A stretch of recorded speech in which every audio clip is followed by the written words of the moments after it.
The following podcast contains naughty language and ridiculous situations. Listener discretion is advised. This evening, it is the return of the greatest front person in the world. The return of Ares, God of War, after a 1-week sabbatical causing mayhem all around the world. We're going to talk about a couple of movies. We're probably going to fight a lot. I suspect I will be disgusted by my co-hosts. And later on, we're going to hear about what a first-time wrestling fan thinks of Kyle O'Reilly and Shibata. So welcome to this Trick or Treat radio show.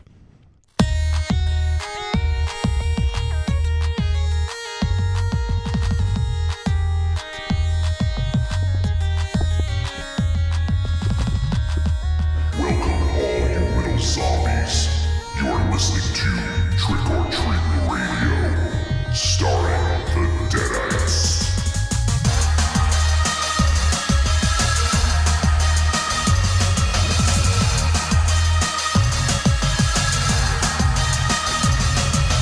Welcome to episode 281 of Trick or Treat Radio.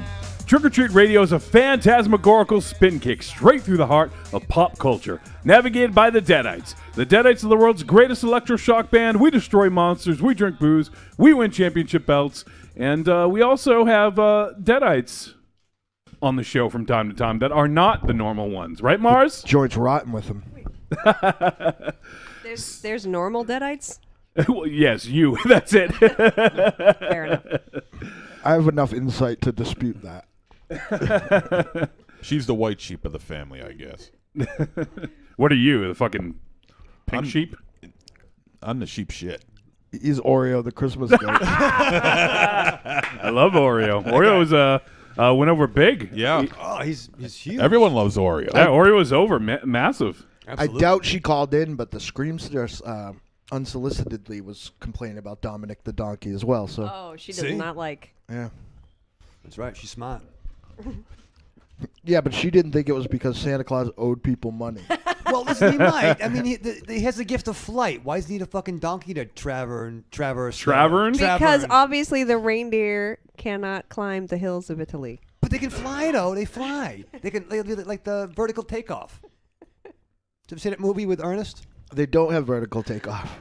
They need to. Run. They're like. But they need a They runway can in run. order to. Really? They need enough space in order to run in there. In Italy, there's a lot of hills and mountains. I don't know. And the reindeer cannot climb the hills of Italy. Wait a minute. They're kind of built like donkeys. How different? You're built like a donkey. I'm more like an awkward giraffe. Me and Johnny Wolfenstein saw a rock show this week. It was good. Yeah. Where was everyone else? No, Raven Shadow? he was fucking. Oh, we'll find out where you were in just a little bit. This is fucking- Mars, before we get too much further, why don't you go ahead and please introduce our esteemed in-studio guest? I thought we did already. No, No, we didn't say. fuck. We didn't say your name. That's the. Say my name, Mars. Say it. Say it. Say it. Say my name. Mistress. Say it 3 times. Look in the mirror. Say it 3 times. Ladies and gentlemen, I think there's some PTSD to that to that response. my buddy, the greatest front person on planet Earth, who's very furious we're going to watch this movie. Folks, it's Miss M, Donna Matrix. Cheers. She brought her own drinks as well. I found it funny that your special man friend who, had an accident last time we were over Tiny's house. Well, not your kind of accident. No. and we He didn't both shit his pants, We ladies both and asked him if you hit him, and he was confused. Like, unsolicited. I was like, I don't know. I asked him if he got hit, and Tiny's like, I asked him too. Did she hit you? Yeah, Not this time. because she hits us. But yeah, not in a good way. So yeah, we saw a rock show. It was awesome. Evil Presley, our buddy, drank a lot. Oh yeah. Yeah. And he also at one point gave my kids, this is the best joke. You ready? So here's what you do. I learned this. You buy a band shots, right? Everybody drinks the shots. And then you take the glasses back like you're being polite. And then you come back with more shots. Toilet water. Oh. Did he do that? Oh, yeah. Oh shit. That sucks. Yeah. Vigilante didn't fall for it, but everybody else. But yeah, it was awesome. The Pathetics were awesome. It was a good show. Hanging So out. that was with the first time I got a chance to meet Evil, just real briefly. It was so fucking loud in that club. Yeah, it was loud. Yeah. I've never, like, I think that's the loudest it's ever been. I couldn't even hear myself talk when I would talk. That's probably why my throat's a little hoarse today. Could be. Evil went for it though. He was off the fucking stage dancing with people. Oh, yeah. He made out with you? Maybe. Who's next? He went up to Mars, Who's next, grabbed his Johnny? head, and kissed him right on the lips. Big smooch. Who's next? Smooch and a kiss. I'm telling Jakey.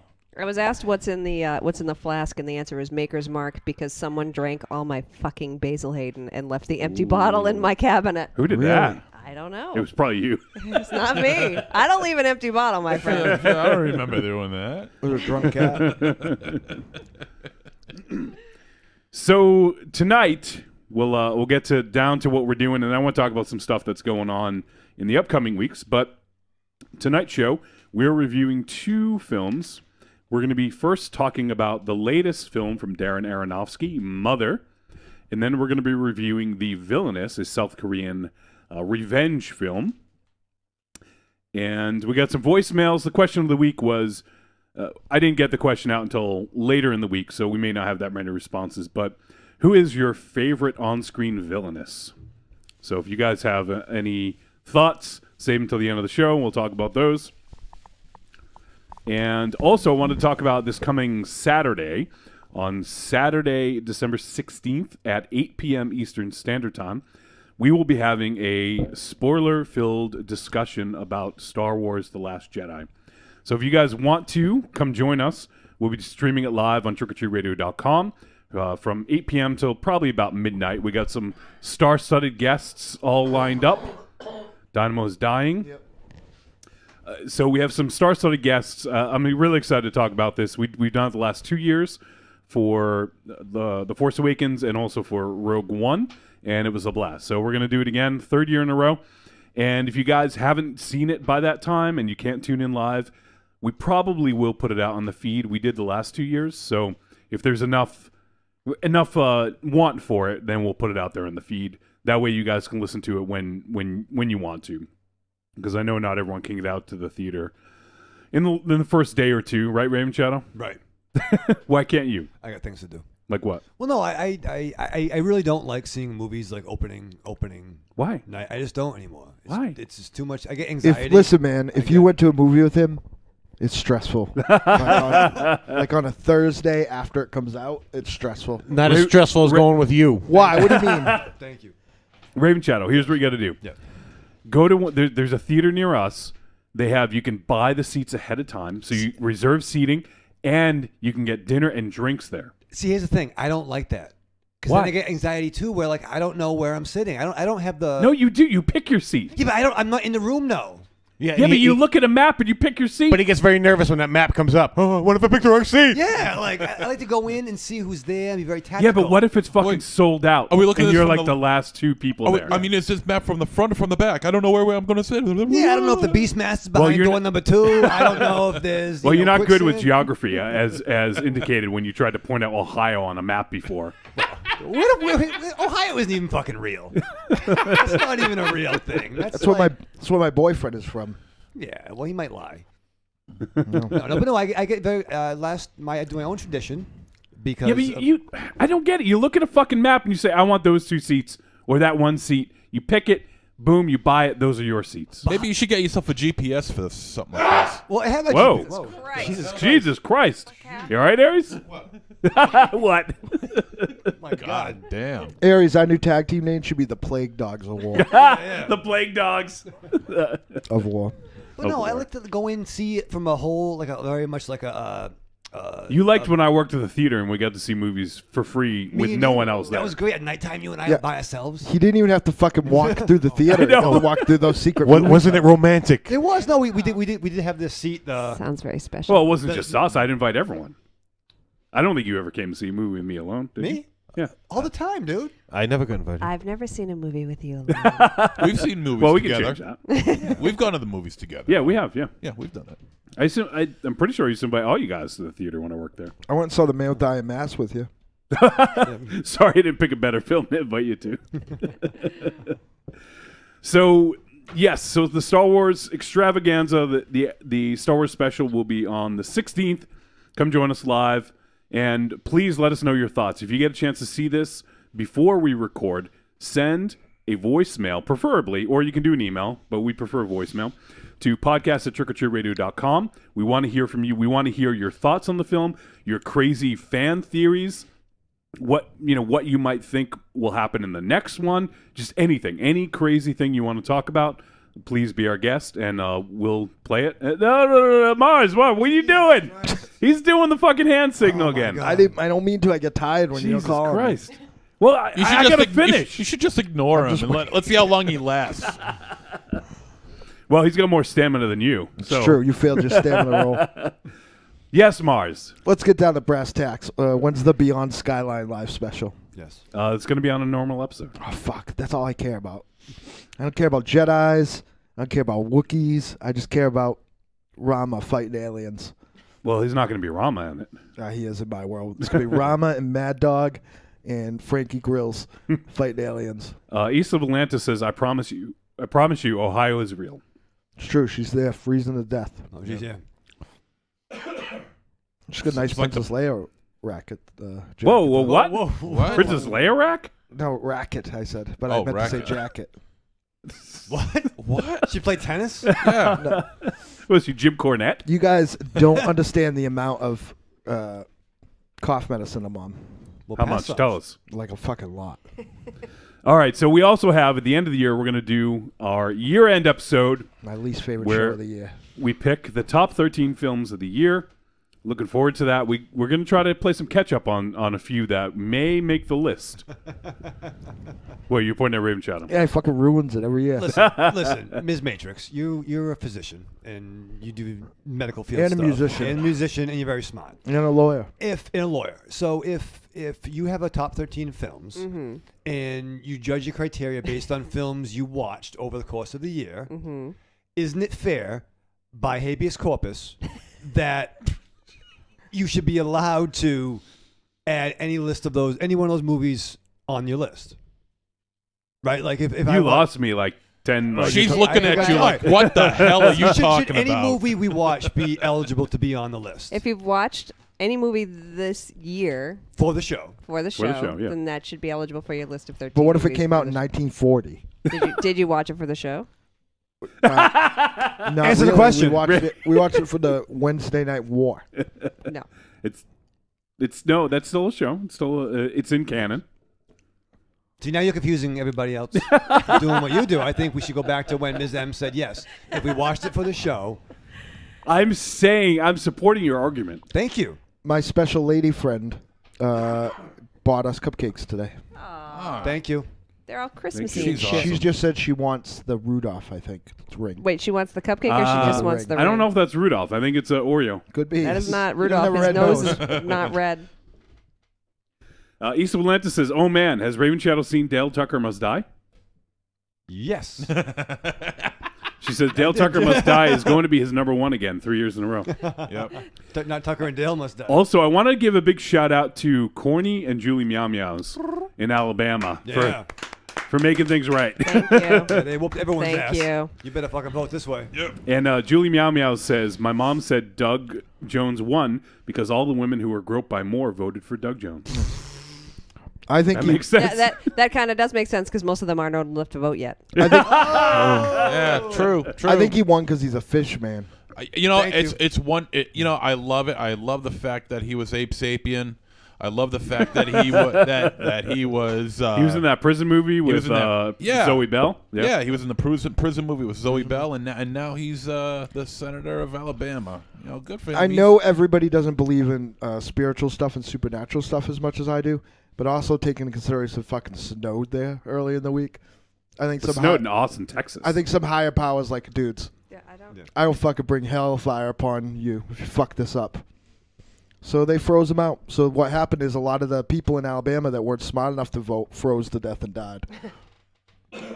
So some that would have voted the good way probably froze to death and died. Alabama's a bad place to live. I hope those guys move soon. Bad band. Bad place to live. Bad Lynyrd Skynyrd song.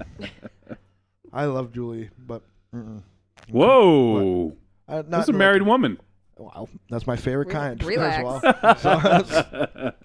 Second of all, that's not what I Chromecast mean. Josh says Corny and Julie are the real MVPs. It's true. For real.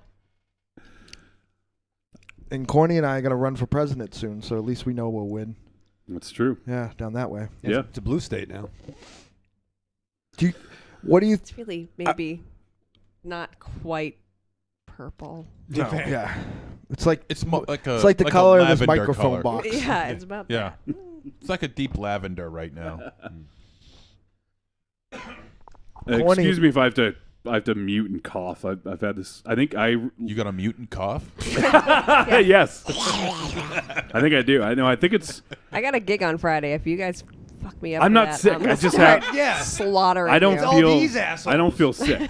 Has See- anybody heard if the Independents made it to the next show? Because, like, you know, if anybody's gonna get sick, it's the guy I went tongue to tongue with. So Yeah. I hope you you gave don't him the mind. legacy virus. I hope you don't mind, Dominatrix. I'm coming over. I'm just getting over a case of pink eye. Oh, God. Why'd you put him next to me? Thanks for coming. This is this. Oh, Don't Jesus! I don't ever want This got. This got. You got like Sandy wipes or something. We do actually. I think we do have some wipes around. use those. Don't use those. You're gonna use them. Yeah, you're gonna use Put it them. on you. I don't trust any of this shit.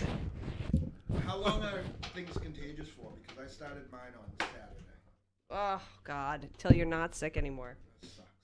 I hate all of I think you. whatever Ms. M has in that flask is gonna take care of I it. certainly So hope. I'm pickled enough. I should be all right. Not only do I not want to get you sick because I love you and I don't want you to get they can't hear you, Mars. People in the Oh fucking yeah, I forgot. radio land can't hear you. Not only do I not want you to get sick because I love you and I don't want to mess up your gig, Nikki is one of the few human beings on earth I fear. So I don't want that to happen. Good move. Her eyes are black.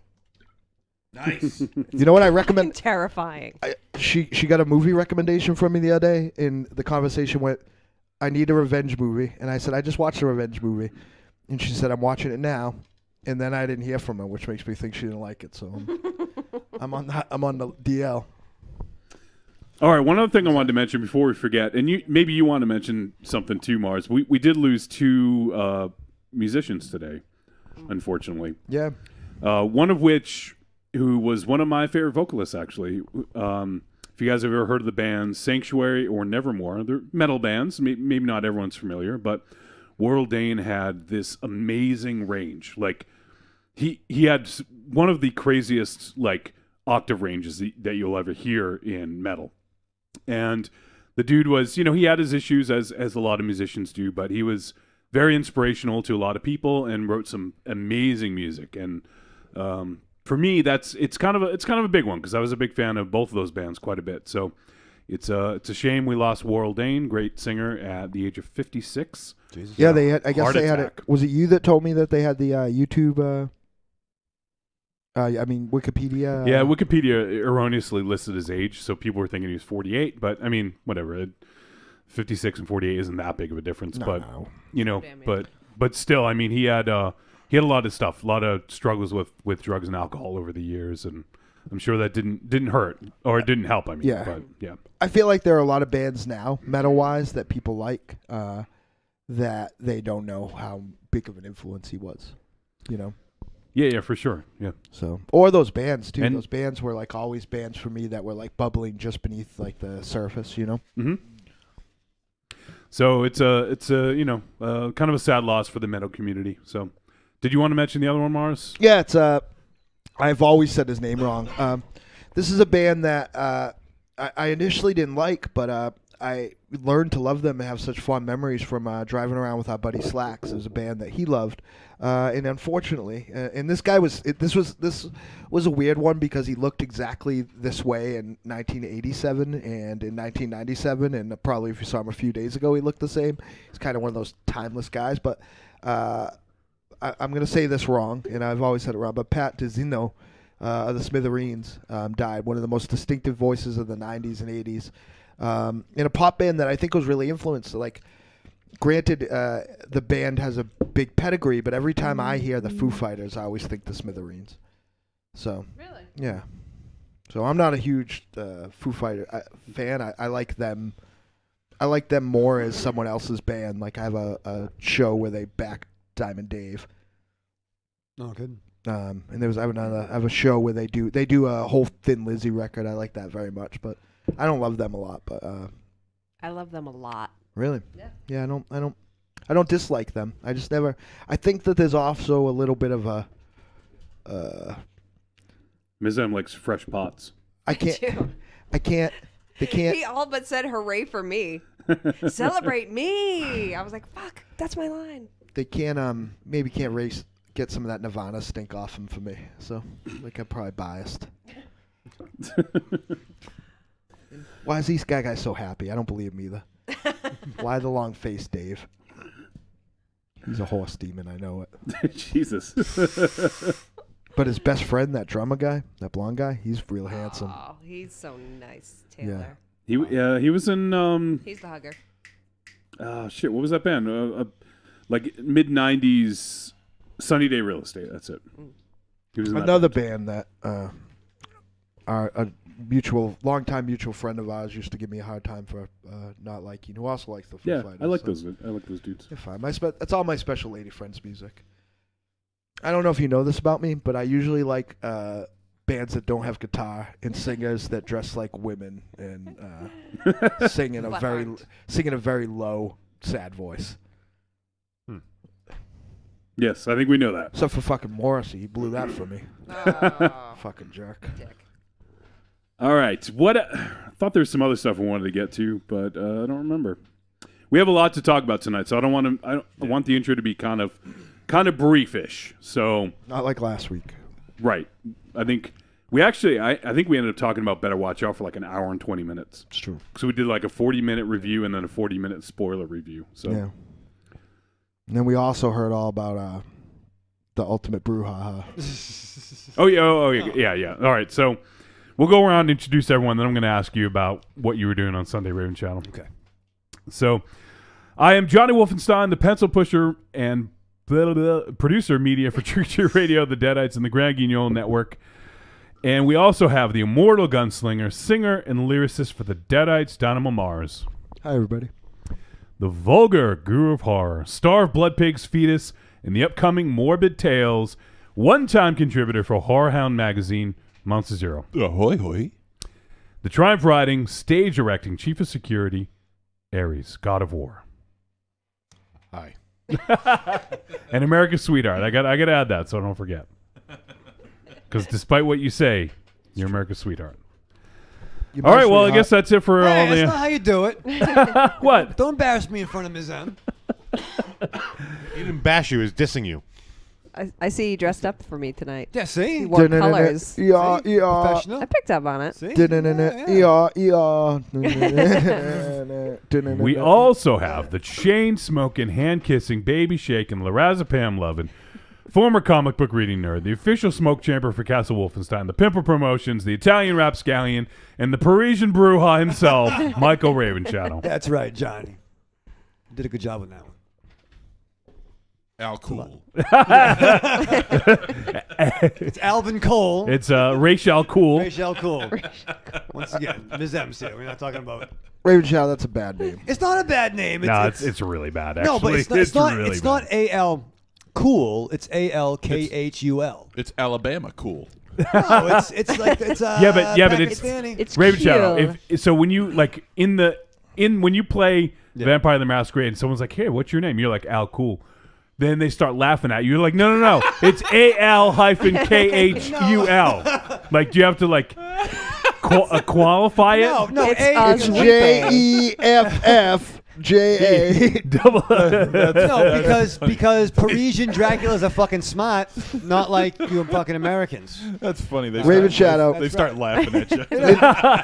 Yeah. Have you ever had to do that to introduce yourself as Al Cool? No, usually it's how I'm brought into the community.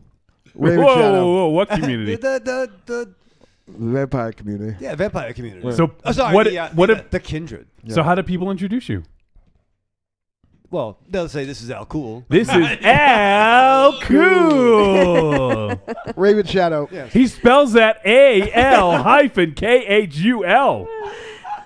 Brouhaha, don't piss me off. Listen, Alcule. listen, it's a chance to have improvisational theater at my table in my basement. Raven Shadow.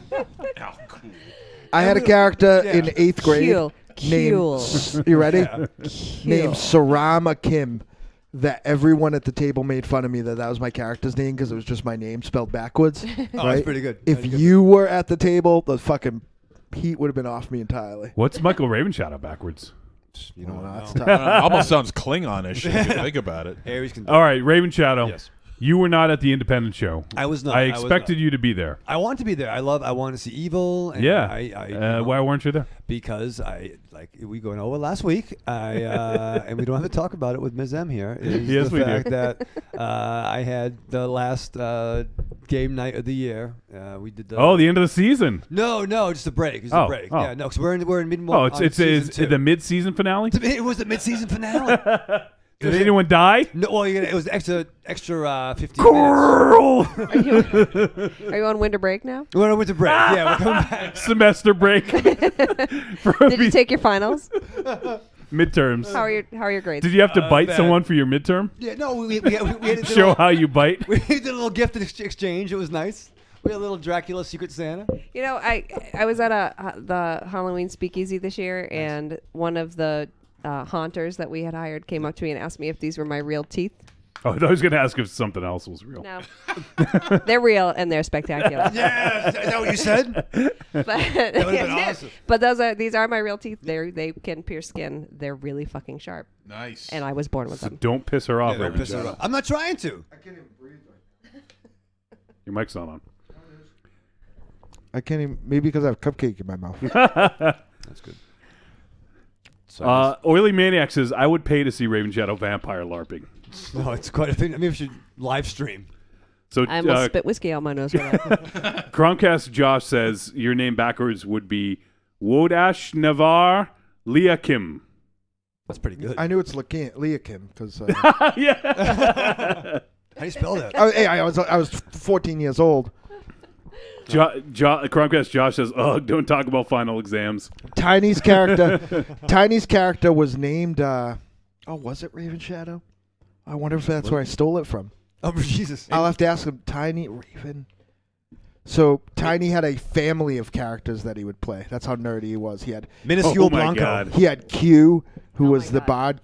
Q Amistad, who was and he had Norlin. I think no, it was Nightwing. That's what they were. Okay. It was Q and Norlin Nightwing. Yeah. So yeah. And I'm sorry, did you ask how to spell your name backwards? You honestly asked that. Be surprised. Well, Hey, be surprised he didn't ask how he spells his name forwards. It's better than L Cool. No, I'm Cute. just jealous. It's cute. Do us a favor. Spell Ravenshadow for us. Do us a favor. Die early. No. No, you should be living a long time. I like you. You're a good guy. What, spell Raven Shadow? Yeah. R-A-V, capital R, Yeah, okay. A-V-E-N, Shadow. Well, I think that's about as good as we're going to get. So. Speaking of Raven, one of the games that I play a lot, Dungeons and Dragons Online, they just put out a new expansion called The Mists of Ravenloft. Sexy. And I don't know if you guys can see, but you see who's in the credits here? Oh, Trick or Treat Radio's in the credits. very nice. And the Deadites. Oh, how'd that happen? And the Five Horsemen. I don't know how they get in there, too. How'd the Five Horsemen get? I don't know. Well, tell them they're welcome. They're welcome. Yeah. We'll be expecting royalties anytime. For being in the special thanks. Kid, he's already filling out his IMDb. Yeah. First time Mike says, evening family, and hello, Ms. M, looking stunning as well. Oh, you're so sweet. Always. And Corny says, does he wear a cape? Whom? Al Cool, I'm guessing? Cute. Yeah, what does Al How Cool cute. wear? He's Captain Kuehl. Clothes. It was a nice, colorful button-down shirt. Of course. Over the week, I pictured him looking like Jimmy Hart from 1985. Yeah, does he carry a megaphone? Eat your heart out, Rick Springfield. He was a former band manager. That's true. Actually, I do have some in the dossiers. I have some photos of some of the characters. Whoa, did you say dossier? Yeah, Yeah. right, it's a word, right? Why don't you have tell- Dossier. What I say? But it is spelled Dossier. dossier, but it's pronounced dossier. Is that why I get weird looks when I say Yeah. that? Yes. All right. So dossier. Yes. Dossier. It's French. Dossier all day. All day. Think of that. Oui. and Dossier. Dossier. Really? It's not dossier? Dossier. Oui, dossier. With dossiers. Okay, do you have it with you? Is Do- it- is Comment- you your get purse? dossiers and en français? Comment dit What, you- officer? You got dossiers? Comment on dit en français? Comment dit Dossier. officer? Dossier. Dossier. I like that. I like that. I'm so dossier all day. Spando Ballet. He's gonna Fabergé. He's gonna Olé, olé, he's gonna what I say. dossiers and cross the T's. Oh, that's really funny. First time Mike says his clan is Bombalayan. Not a Bombalayan from the Bombalayan realm. He's got dossiers. We were talking. Oh my God! Yeah, what is a blood disease? No, we were real You fucked get it. up. You get it that way. We had to extract Cule. information from a gargoyle. That's not cool. What'd you have to do to a gargoyle? We had to extract information from a gargoyle. I don't know what the hell was going on. You had to get it from its paw. Yeah, no. It's very I don't think they have specific. paws. No. Gargoyles? Only at Easter when they're decorating eggs. I think they have paws. I mean, they have claws, but the claws got to hang off of something, right? They're called hands. It's called yeah, all Rocky. right. It's called Rocky Overhang. All right, but what about their rear legs? Those are Those are called paws. feet. Or paws. Do gargoyles have paws. paws? I don't know. What are These you? paws? What do we call these? Chromecast Josh says they Those have are paws and feet. maws. Feet? Those would be feet. Then they're feet. Yeah. Okay. All right. Glad Oh, that's MZ, settled. did you watch this? Yes, I did. What did you think? It's certainly an acquired taste. I bet it's fucking it's- awesome. James it's- Balsamo's catch of the day. It's entertaining. I'll give it that. It's got a lot of cameos in it, which of Jake course the I Snake? love. Yeah, Jake the Snake. He plays a Jason Mewes. Yeah, he's at the very beginning of the film, but Jake the Snake Roberts plays a car salesman. And he does like a promo like on the street as if they just like saw him on the street one day, shut the camera in his face and said, okay, say that you run Jake's car lot or whatever. I don't know what the Was it exact line was. Was it as awesome as the one that he did in that Legends of Wrestling pay-per-view when he was drunk? He was a little bit more coherent in this one, but just a little. Aces, I got two of those. Aces and eights, I got You got two of two. those too. I got me two of those too. I just watched. So I was pretty close to death it's the last few days, and I just put on things that I could, put on my tablet, and they had some entertainment value when my eyes got foggy and I couldn't watch them. So I was watching a couple of 1985 WWF era pay-per-views, and Jake the Snake was so fucking good. Like, you forget like how good he was. He has Oh yeah. on both the shows I watched, he fought Ricky Steamboat, and like, Jesus fucking Christ, it's like watching like that was the Okada Omega of that time. That was the high point of that art form. It was just so good, flawless. I've been giving it a lot of thought lately about Jake Roberts. Not since I watched this, but long before that. I always felt that Jake Roberts was probably the best WWFE wrestler never to win a title in that federation. He never won a title, period. No, Right. he never did. Really? I was going to say Piper might have been the one who never won the heavyweight title. He but won- He won the I see. Intercontinental. Yeah. But you know what? It's a. I'd have to look through the list, but it's a good pick. Jake the Snake had a great job there though, because he was the warmer. He was the one. Yeah, he was the gatekeeper. He was the one that they would set up to. When he was a babyface, he would be the one that you'd feud with before you went to Hogan. Yeah. I mean, what others were there? There were Hacksaw Jim Duggan. Did Big John Studd ever win a title there? No, I don't think so. he did. I don't think so. He just had feuds with Yeah. high profile guys. Bundy might have won Bundy. a tag title later on when he was part of the $1 Million Corporation. Yeah. How about JYD? I think he had. Here's the IC. flip side of it, and I said this in the Oh, Hoffman he was chat the one of other the day. worst ones. Yeah. Junkyard Dog is the worst fucking professional wrestler of all time. I don't know about that. He's real bad. I don't know about all time. Is what I'm saying. I don't know. He's definitely the worst to draw that much money. Maybe for his position.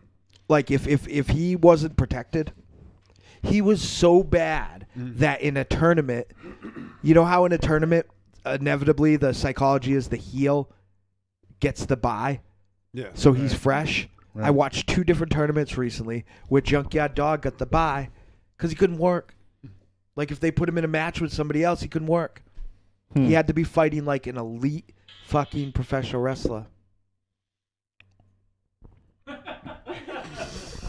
Fine. So Jake Roberts would be a pretty decent pick to you. Oh yeah, for sure. I mean, I think that I'm glad he's still alive, and I'm glad he's retired because he doesn't have that, Ric Flair kind of stigmatism of staying on too long. Right.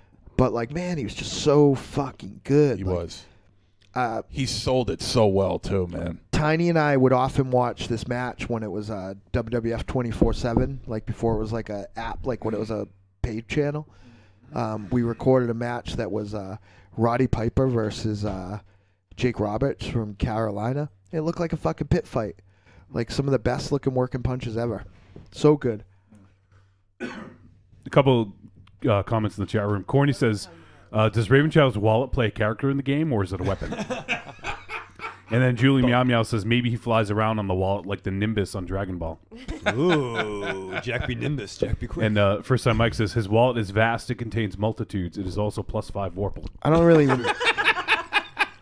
That happened once. A weird game. And then First Time Mike says Jake the Snake was a great technician and he gave great sinister promos. Oh, they were so good. His promo work was some of the best for sure. He is No doubt. out of all of my heroes. He and was the one I couldn't copy anything of because he was so subtle. And I think he also brought out the best in others because he brought out the fucking Awesome 316, or is it that feud that came out of? I'm not saying he's to, he should take credit for it, but he's definitely involved. Other people got on top of their game. When you were cutting a promo against Jake the Snake, you had to be on your fucking game. He also almost killed Ricky Steamboat for real. Yeah. So Yeah. So it was Ricky Steamboat's fault. Like Jake Roberts tried to explain to him that I can't do this move on the cement. And he kept doing, just do it. We could do it. And he did it. All right. Fucked him up with that DDT. But yeah, it was great. I often thought, and I know I'm going to get criticism. People are going to say I'm being gross. And I hope people understand I'm overtly gross. I always thought that Miss Matrix would be a good wrestler. Oh, yeah. I think so. Yeah. It's all about proportions. Well, you also And the watched charisma. me literally crawl up Tiny White one day and chokehold him from behind. I watched Tiny White do that to Aries once too, and it didn't. I believe I yelled something about being a spider monkey while I did it. I'm a fucking spider monkey. All right, I want to start to wrap this up because I want to get talking to some of these films, about some of these films. So, Raven Shadow. Yes. It's the holidays. It's close to the holidays. Hanukkah's already in full force, right? Mazel tov. Yeah. Did you light your menorah, Raven Shadow? I don't have one. Oh, why But not? if I had one, I would.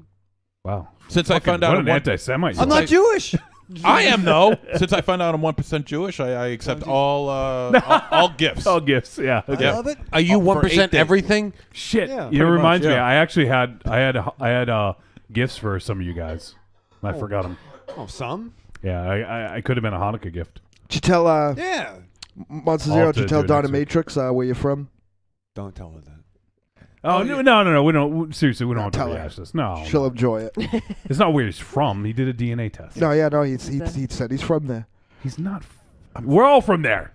No, just him. I'm African. North African. You're Shut up! Less than 1% North African.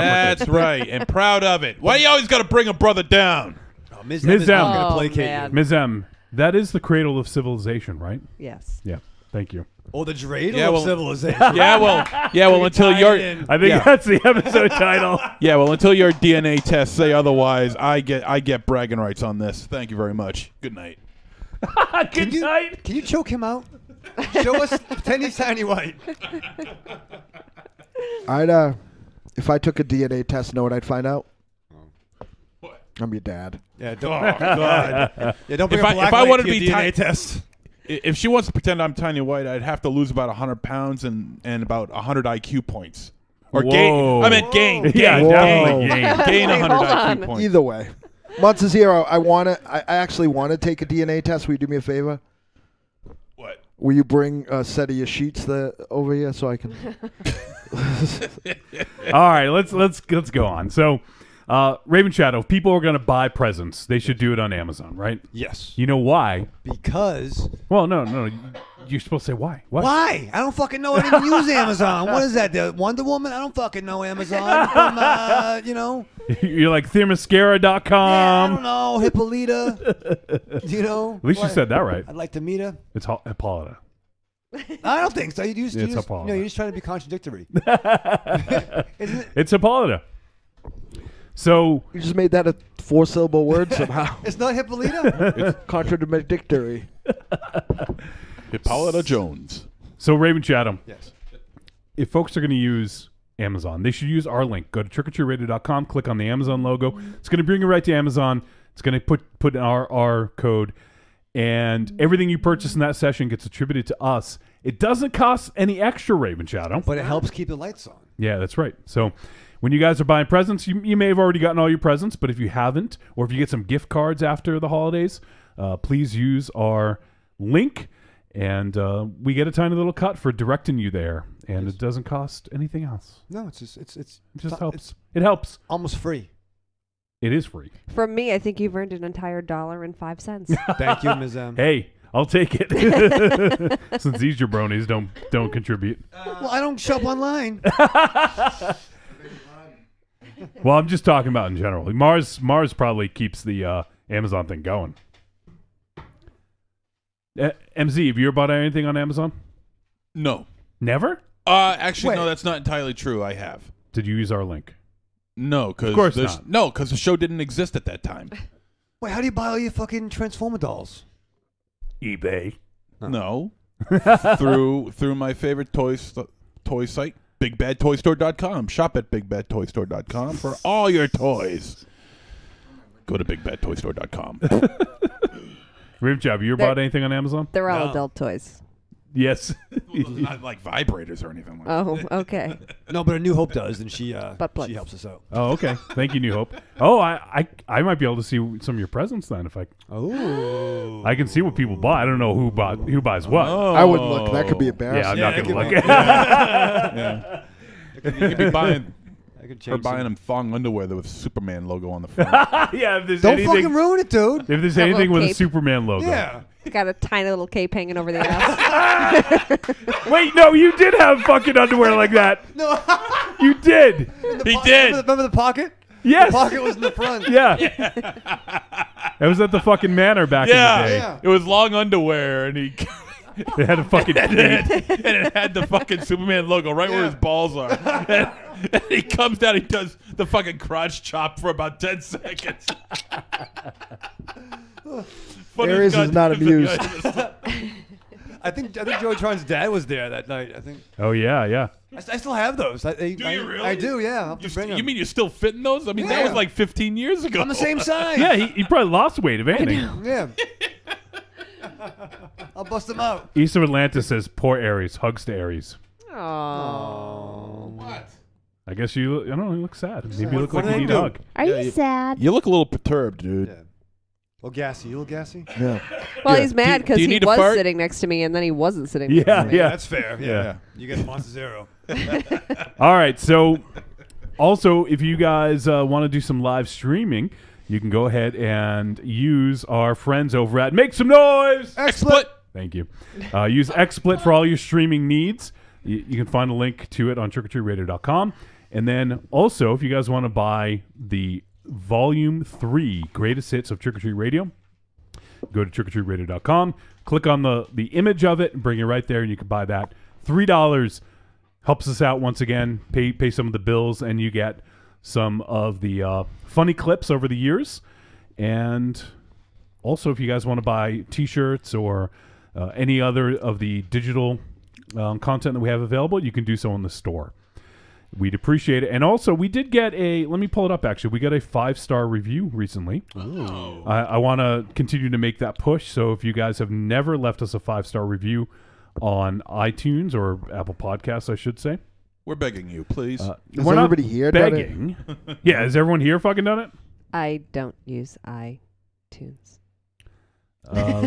Yeah.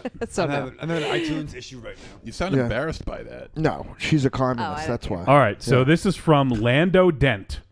And he says, lifelong horror head here. This is my go-to show. Why? The chemistry of the 4 unique hosts who keep that fan candle once lit by the likes of Fangoria and local TV horror hosts back in the day alight. Listen in and give it a shot. They're fantastic. Oh, Thank you. that's nice. It's really nice. Thank you, Lando. Yeah, that's really fucking awesome. I want So to hear the show he's talking about. All right. Wait. Invite me on that one, please. Fuck him. Why? well, Aries, to be fair, for a while. How old is it?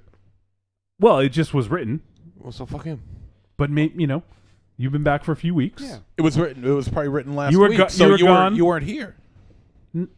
It's true. Maybe he did listen on. Fuck you. Fine. Fuck me. Fuck you. God. Fuck you. Fuck you. Support. You're good. Fuck you. Whoa! I'll turn your mic down, buddy. Yeah, turn his mic off. Yeah. That's a nice You know who boy, Aries? son of a You know bitch. who Aries reminds me of tonight? Airy? Aries. Do you guys remember the fucking cough syrup commercial with the penguins that did opera? No. Oh, you don't remember that? The No. one that goes, "I would not to sing." Don't do that! Don't do that! What? Stop. Stop the waving penguin your. I'm not even gonna Stop do that. it. No, don't wave your arm like You're like that. a flamboyant fascist. Oh my God, that would have been a good gimmick. Kyle. See, hey. East of Atlanta says he didn't seem upset last time when he gave him a hug for real. He was upset that people knew who he was. Yeah. They fucking know me. Someone hugged me? Apparently. You don't remember? No. It's Wiley. Dust flew off you probably. Who? Wow. All right, let's fucking move on. Jesus. This is why I Anyway, high drink. five. Holy shit. All right, so Raven Shadow. Yes, thank you. You sit down. We're going to talk about Mother first. Yes. You sit down to watch Mother. What do you do to prepare for this movie? I prepare to get fucking angry is what I do. Before you watch it? Yeah, I'm pretty fucking Why? sure because I ain't Quasimodo, but I got a hunch that fucking something fucking bad's gonna happen, you know? I made popcorn. Oh, really? Oh, Yeah. that good thinking, Aries. Did you put anything in the popcorn? My hand. Booze. It could have been worse. Yeah, he could have put his penis in there. Was it a popcorn dome? No. You Bag. blew it. Yeah. Microwave. Blew it. That's not the way to do it. No. That's how I do it. Yeah, but you can make it on the stove really easily. It takes like 3 minutes. Yeah, Yeah, microwave. comes out real good. Yeah, but you just throw the bag in the microwave and then Yeah, pull the bag that's- out. Yeah, but that's cheap. It's not cheap.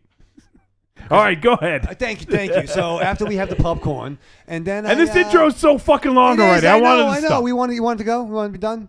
Yes. Keep going. Keep going. All right, good. So before I You're reading. What are you reading? good question, Johnny. Did you write a fucking bit? No, I just want to take a moment to remind everybody that Myra and the Evil Streaks are playing this Friday at O'Brien's Pub in Alston, Massachusetts. Wait, that's what you did to get ready? Yeah, I'm bumping the new Evil Streaks record, and I'm like, oh, if only I could fucking see him live. You But are. amazing You are a promoter pimp. of You are a promotions. pimp. Thank you. You're right. So not only do I want to see the Evil Streaks at O'Brien's Pub in Alston, Massachusetts, but You you know ain't what? going there. I've already seen them. Muck and the Myers are going to be there, the Downbeat 5. In the back, Cheers, Aries. What's that? So have a kick-ass show. That's what we're doing. And then You just said that because I caught that you forgot. No, I had how did I see it? Because I saw it, and that's how I knew what you wrote. So as we're having this little back and forth thing, I strapped on. Do you love a scary story? Do you love to dance? The Big Scary Monster Haunts at Midnight is a collection of dark songs about sex, love, death, revenge, and the end of the world. Brought to you by the world's greatest monster hunting electroshock band, the Deadites.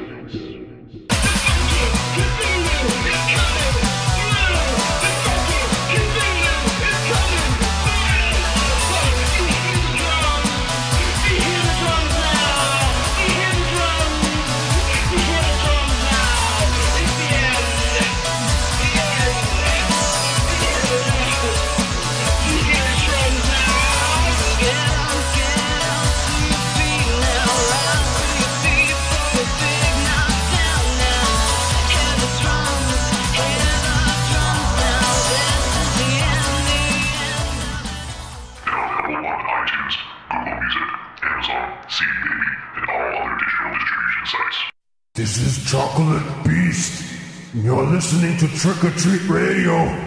But you should be eating nougat. I'm Ruby Burble. What's up, y'all? It's me, the Yeti. Telling all the ladies that they couldn't be more fine and that we should knock those boots like Frankenstein. When I want to get my nerd on, I go to Facebook and I go to the Trick or Treat Radio Facebook group. That's the place where I get to talk about all the hip new horror movies, all the cool comics, Like comics. RPGs, video games, you name it, we're talking about shit on there. And you could not be any cooler if you were the coolest kid in school. Be the first kid on your block to swing their cock over at the Trick or Treat Radio Facebook group. Just go to Facebook, search for Trick or Treat Radio, ask to join, and it's like Nerd Nirvana, baby, without the shotgun blast. This is the Yeti, signing out. See you at the Trick or Treat Radio Facebook group. Follow us on Twitter at The Deadites, TheDeadites.com, and TrickOrTreatRadio.com.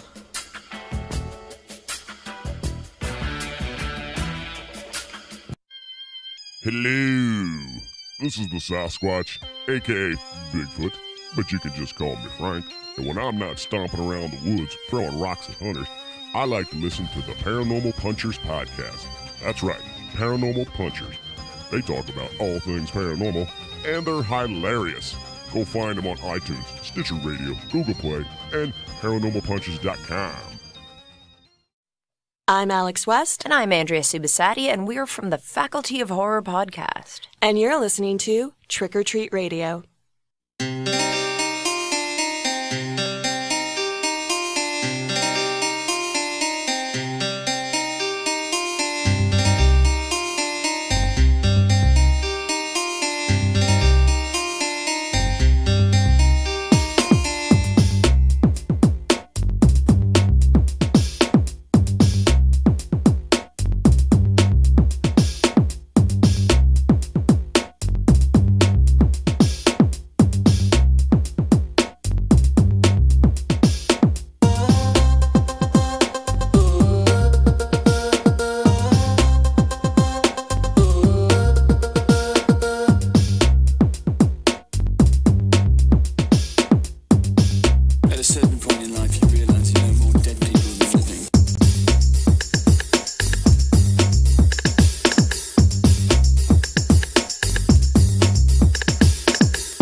All right, we're back on Trick or Treat Radio.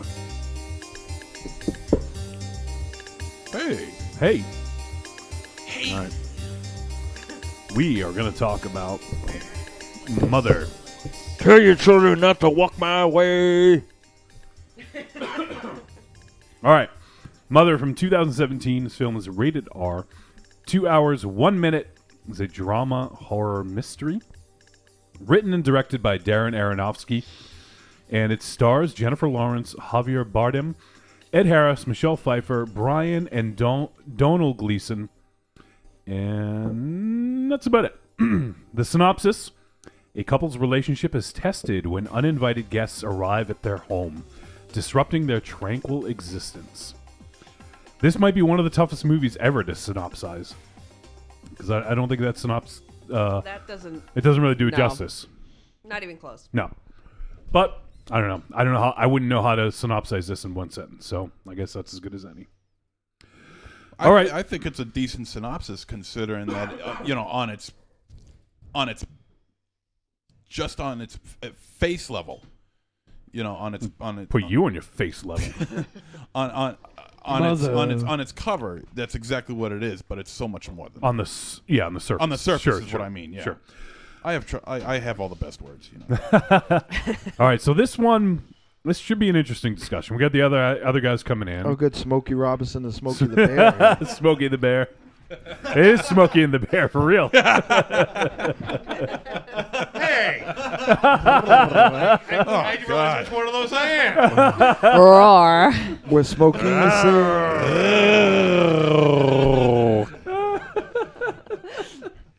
Eat some meat, chomp. Oh man, This is gonna be a good show. it's gonna be. Look on the bright side, Aries. I'd like you better if you were Smokey the Twink. I don't know what that means. I do. All right, so Darren Aronofsky, I will readily admit, this is one of my favorite working directors. And I know Mars does not share that sentiment with me. But I want to kind of go around and see, so Aronofsky has done, at this point, I think he's done 9 films, is that right? Let me see, he's got 15 to his credit, some are short, so he's done 1, 2, 3, 4, 5, 6, 7. Okay, so this is his 7th feature-length film. So he did Pi in 1998. Yeah. That kind of like came onto the scene and definitely had a lot of kind of a groundswell of support for like a very indie project. And at that time, in '98, for an indie film, that was prior to Blair Witch, right? Yeah. Yeah, '99 was Blair Witch.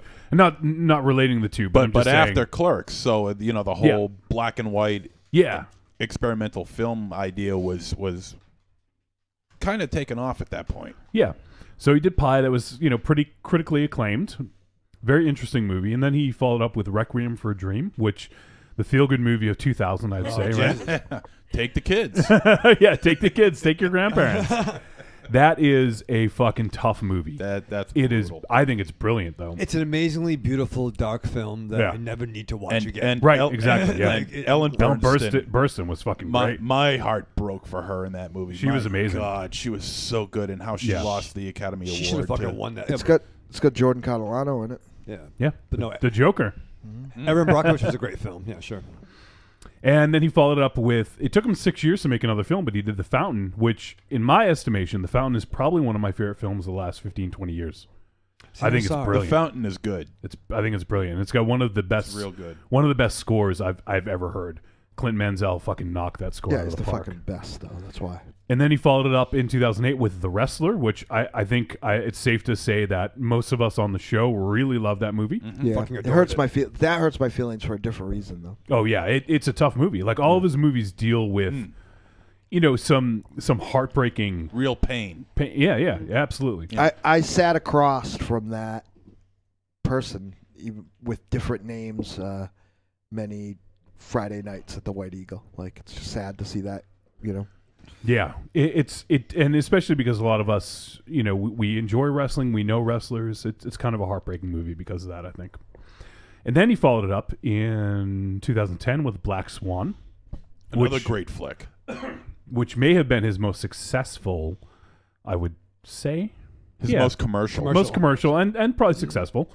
But that to me also was a gorgeous film, and I love the way that he takes mythology or other stories and kind of weaves them in and kind of has some social commentary. And certainly, we'll talk about that with Mother. But Johnny, am I right? Was he supposed to direct The Wolverine? He was supposed to do a Batman movie. No, I thought I could have sworn maybe he was attached to Wolverine as well, but he was supposed to do a Batman movie. No, thank you. And then he did, in 2014, he did Noah, which is probably my least favorite film of his, but it's a way better film than you'd expect after seeing the trailer, and I just wasn't really looking forward to it. I still haven't seen that so one I yet. saw it years later, and I like what he did with it. It's took a story that's like 14 pages, I believe, in the Bible, and made it into a feature film. What's interesting about it is that you actually probably saw some of the brush fires for this film, like in his interest in, sure, in that part of the Bible. Yeah. And so, of course, and then the film we're discussing today is Mother, which came out, just this year. And so I don't even know how to start this film review. So Well, I'll tell you that Please, the yeah. person that I watched the film with remarked that it is a lighthearted jaunt of a summer movie. Oh yeah. Fun, isn't it? Lighthearted, yes. So is Requiem. Requiem was lighthearted too. So there is so much going on in this film and so much to unpack that I don't think we're going to do it justice in the allotted time. So I guess before we dive into it, this is one I want to get impressions. Let's do that first. I kind of You're going down, boy. I kind of want to know where people Oh, boy. stand, whether they liked it or not before we get into it. So, Oh, it's me one. all right, Mars. Well, you're anxious to talk, so Oh, I thought you wanted impressions. no, Oh. no. I want your Get impression to the of this chopper. film. Your impressions are the worst. I thought this movie was okay. Like, Wow. Like not- I thought you were going to hate this based on all the hate coming in. I feel like it failed in a lot of places. I feel like there was some attempts at tension early on that weren't earned. With just like it wasn't taut enough to be tense, and it wasn't even weird enough to be awkward. Like she was basically just wandering around her house being uncomfortable, and like it didn't emote enough to make me understand or feel why it was uncomfortable. I think I like this movie. Is sort of, in my opinion, and I seldom like. I am victim to a degree of like not thinking I was ever going to see this, and certainly not thinking we were ever going to review it. So listening to other podcasts and stuff about it, and I feel like this movie has two, almost like not. It does two things. Like it does something similar to what my impression of what Noah was doing. And I feel like it does that stuff quite well. I think there are some early, very biblical recreations, if you will, that I really enjoy that portion of the film. Mm-hmm. Let me stop you real quick there.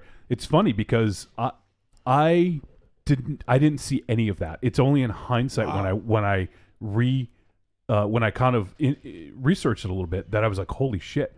And I watched it with T-Dog, who also is super, super knowledgeable about all religions. And she didn't see it either because we saw something else. And we were really kind of focused on that thing. So that's why I think this film is multi-layered, because you watch it one way. I mean, it all depends. It's all the eye of the beholder, right? It's what you see in it. But this film is so dense that you can see different things in it. When the apocalypse happens, if you will. Yep. In the heavy-handed metaphor of the two, or the metaphor of the two characters that live in that house, I felt like all that stuff was really overwrought and ridiculously in your face and like totally heavy-handed. I think it had to be. I guess. I mean, I don't know. I Like, mean, otherwise, it's not clear enough. You know, if it was just like a little chaos, I don't think it would have got the point across. I don't know if it was the. But that's Aronofsky's that's Aronofsky's style. Is That dude made Black.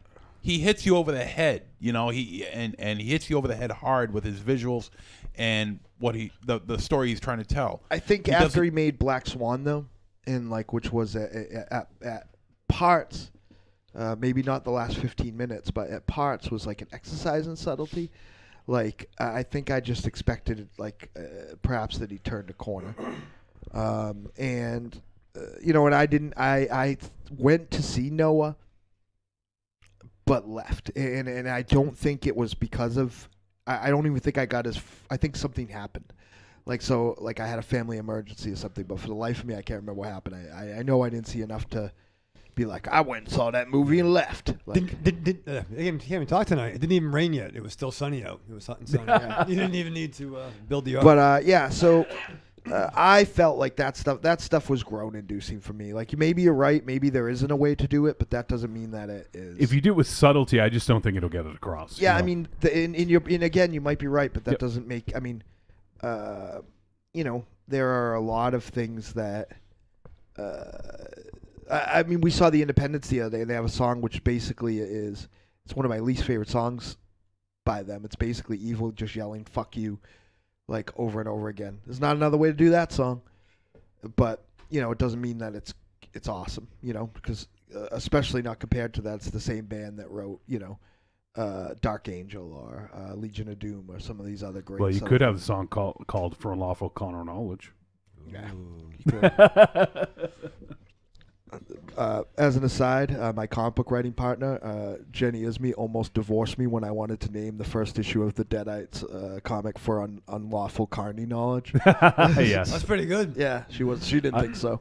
But yeah, so for me, that last whole bunch it didn't work. I did one quick question for Yeah. you, Mars. Yeah. At that point, do you feel you were like you were engaged in the movie, or were you kind of like not sure at that point?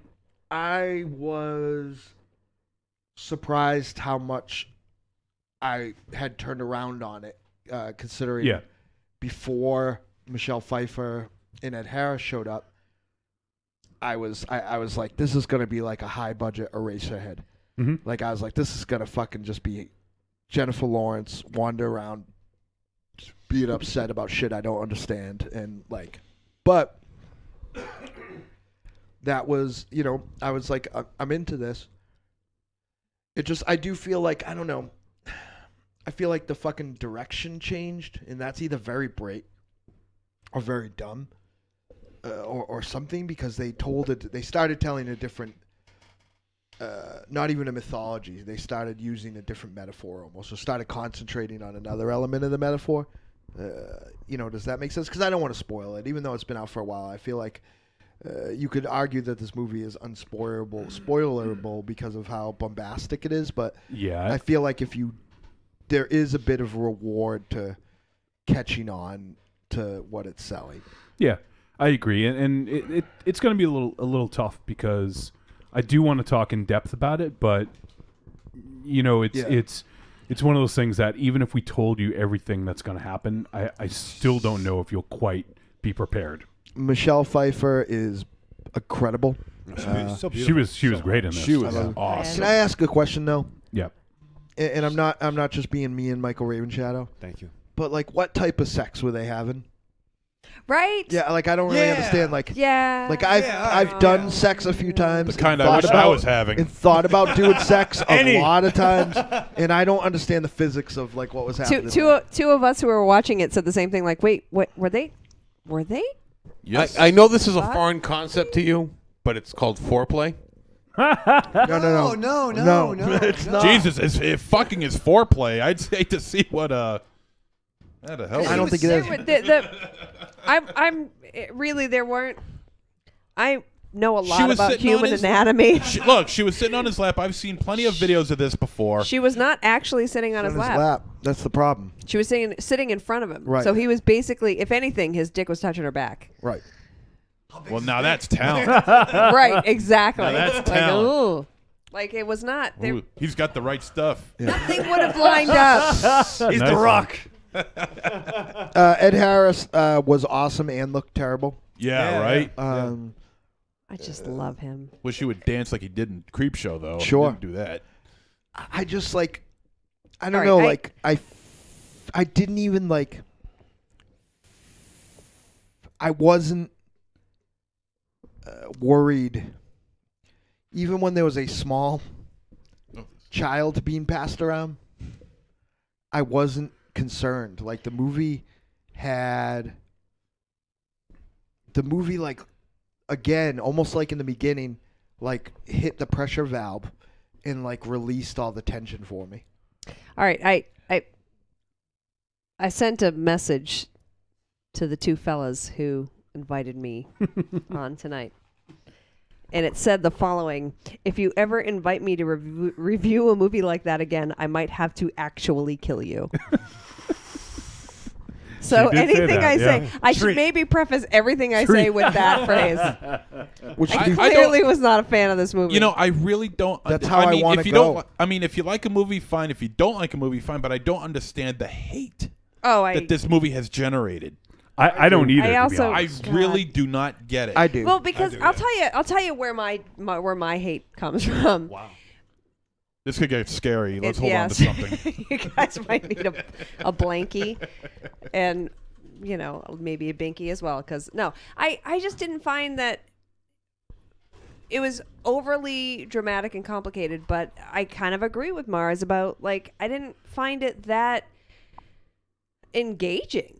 Like, if you're going to try to drag me down this rabbit hole, fucking tear me apart while you're doing it. I probably will walk out of the theater, but that's my choice. This movie I actually could watch, but the whole time I'm thinking, I'm never going to get these 2 hours back. This is I could have been decorating my tree or wrapping some presents or, I just didn't.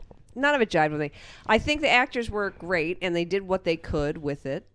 I love Ed Harris. I love Jennifer Lawrence.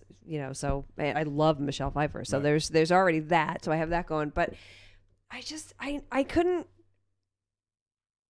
couldn't get behind any of it. The Kristen Wiig appearance, I loved. When I went back and I read another critique of this movie, I remember thinking, really, you were that blown away by this scene. I wasn't impressed. I will say I was really impressed by the soundscape. Mhm. I mean, Yeah. all the fucking ambient noises. They did such a beautiful job. Was there any music at all in this movie? I don't think so. So they did such an amazing job Yeah. at just really intensifying that your tension with the creaking floors and shit like that. But that for me, that was the part of the movie that really resonated, pun intended, was just that they did a really great job with sound. But the movie itself, it not only fell flat, I wasn't entertained. I wasn't engaged. I immediately saw the biblical references. I immediately felt like it was some kind of attempt at this metaphor or this correlation between the artistic process and the greater concept of creation, which, by the way, I'm fucking sick of. Like, yeah, we all make stuff. You're not Special. You're not that special. Yeah, I don't know. right. I'm very bitter, and I hated this movie. So, I'm pretty but special. this was with this right here. My favorite thing was the little fucking catty shit that Jennifer And then Lawrence in the did. laundry room. Boop in the laundry room. Yeah. It was Now- also kind of more of kind of pushing her problems away, right? Yeah. Well, she is. See, Okay. Like. No, I saw that as motherfucker spoke to my house. I'm fucking hiding his lighter. Yeah, but see this movie is that all lighter centered. comes up later. That's Yes, all I'll say. yes. This- and that's, I think, symbolic. This movie is all centered around the male ego of the husband here, and how she has to feed his ego by making sure that nobody goes into his special room, that nobody touches certain things of his. Well, it's not even that. You were on. I think you're on it. Is that it? And it becomes a very one-sided sexual thing where it's the male dominance. It's not even sexual, really. Well, I mean, I don't mean sexual. I mean sex. The Gender. Yeah. Thank you. The gender. That it's the male ego being fed by his wife. Yeah. And now, as far as Jennifer Lawrence goes, I think she's a great actress. She's really, really good in a lot of things, except for those Hunger Game movies. But I think she might have bitten off a little bit more than she could chew here. I think that this movie is a little bit too heavy to be putting on her shoulders. I don't think that she had enough to chew. I think that's the problem. I think that I think that when there was some substance here. Do you know what this movie reminded me of? And this is a metaphor that might not work with everybody. But this reminds me of every once in a while when a musician or a band has a record that they made 25% of it in their prime and then went back to finish it at like a different time, and now they don't quite have a grasp on like the concept or the songwriting or any number of things that make it all go awry. Because I feel like as the metaphors got more basic, obviously the film got more bombastic, and that's fine. That's probably a smart thing to do. You can't. It's tough to have. Listen, kid, I've said it to the day I die. There's only one Leonard Cohen and there's only one Jodorowsky. Like, there's only some people that can really fucking ratchet up on all all emotional levels and be that dense without having so much go away. So I think from a structural point of view, he did the right thing.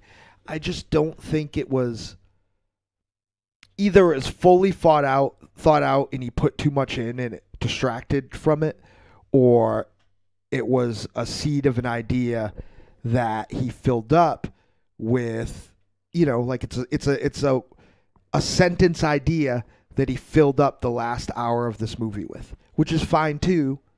That's every slasher movie, every action movie. I just wasn't fucking buying what he was selling. And I felt like the whole, while I understand it conceptually, a lot of the imagery when shit started to go asunder was fucking ridiculous. Like, kept me so at arm's length. That fucking rave, or when people were macing people, or like when Kristen Wiig got wigged, like all those things. I was like, come fucking on. Are you really? Did you really do this? It felt to me like an 8th grade goth song. Like the sentiment is good, but the fucking execution is fucking poor. I want to get everyone else's opinion because I just want to make sure everyone gets a word in here.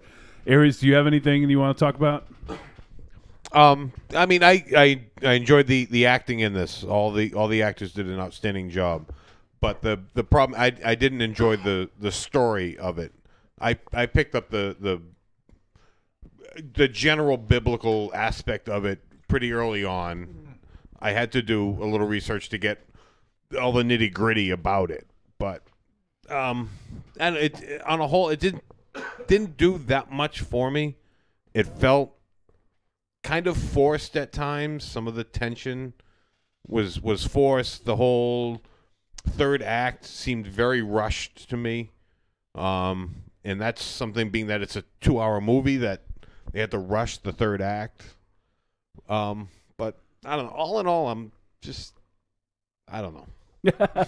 I'm at a loss. I don't know. All right, Raven Channel. All right, just let me also preface the fact that I cram jam the cram jam. Okay, So 2 in one night. Yeah, Oof. I mean, I watched a little bit of Villainous the night before, but for the most part, I think I watched like 35 minutes of Villainous. So I did two 2-hour movies back to back, and even going into it, I'm talking to A New Hope. I'm like, this is gonna suck. I don't fucking want to watch this. I know I'm not gonna like it. Why did you think that though? I just had this feeling. I mean, like, I didn't know a lot about. I just fucking know. You don't have to watch the movie, John. Yes, you do. No, you No. don't. But I know. Well, you know what? Right? You know Who are what? you, Part Mary of it White was House? I didn't even realize it was this movie until I started watching it, and then I went, "Oh, it's this fucking movie." Right. And it was Right. It's the type of movie that they had no idea how to market it. Yeah, they fucking. The trailers. That I'll agree with. Yeah, and that's a Darren problem. Aronofsky. Yeah, Right. they just had no clue. Everything in the trailers happens in the first Aronofsky didn't 30 minutes. Didn't want any them to talk about any of didn't want to reveal anything. But then Paramount's like, well, we need to market this, So they're kind of at odds. Right. Well, so here's the thing. So I know I'm not gonna like it, but I'm watching movies now, so I'm gonna watch the fucking movie. And I guess I kind of thought it might be some knockoff Rosemary's Baby type. Sure. vibe. Well, I mean, the poster, Limited. one of the posters, knew. anyways, is very Very that. reminiscent. Yeah. I mean, but then so I'm watching it, and you kind of know something's up a little bit in the beginning, right? It's not really something is going on. Oh yeah. The way it starts. Just the way it starts. Yeah. And I mean, there are things. Essentially, there are house guests that show up that one of the couple doesn't want to be there, and is those things in movies where you're like, what the fuck are you doing? Get these fucking people out. I'm so mad at her that she's not being more aggressive to these people. But there's something more going on to it. So I'm like, what is the house haunted? Is there some supernatural machination? So that kind of like held me in to kind of like put up with, hating how the poet is acting. Yeah. And her inability to be aggressive at these bastards. And next thing I know, an hour pass, and I wasn't looking at my phone or watch. Like I kind of was. I must say I loved it, but I was engaged in what the punchline's going to be because it's of the actors and Darren Aronofsky. Yep. And that's kind of where I was at this point in the film. Okay. I'm oddly fucking into it. Okay. Yeah.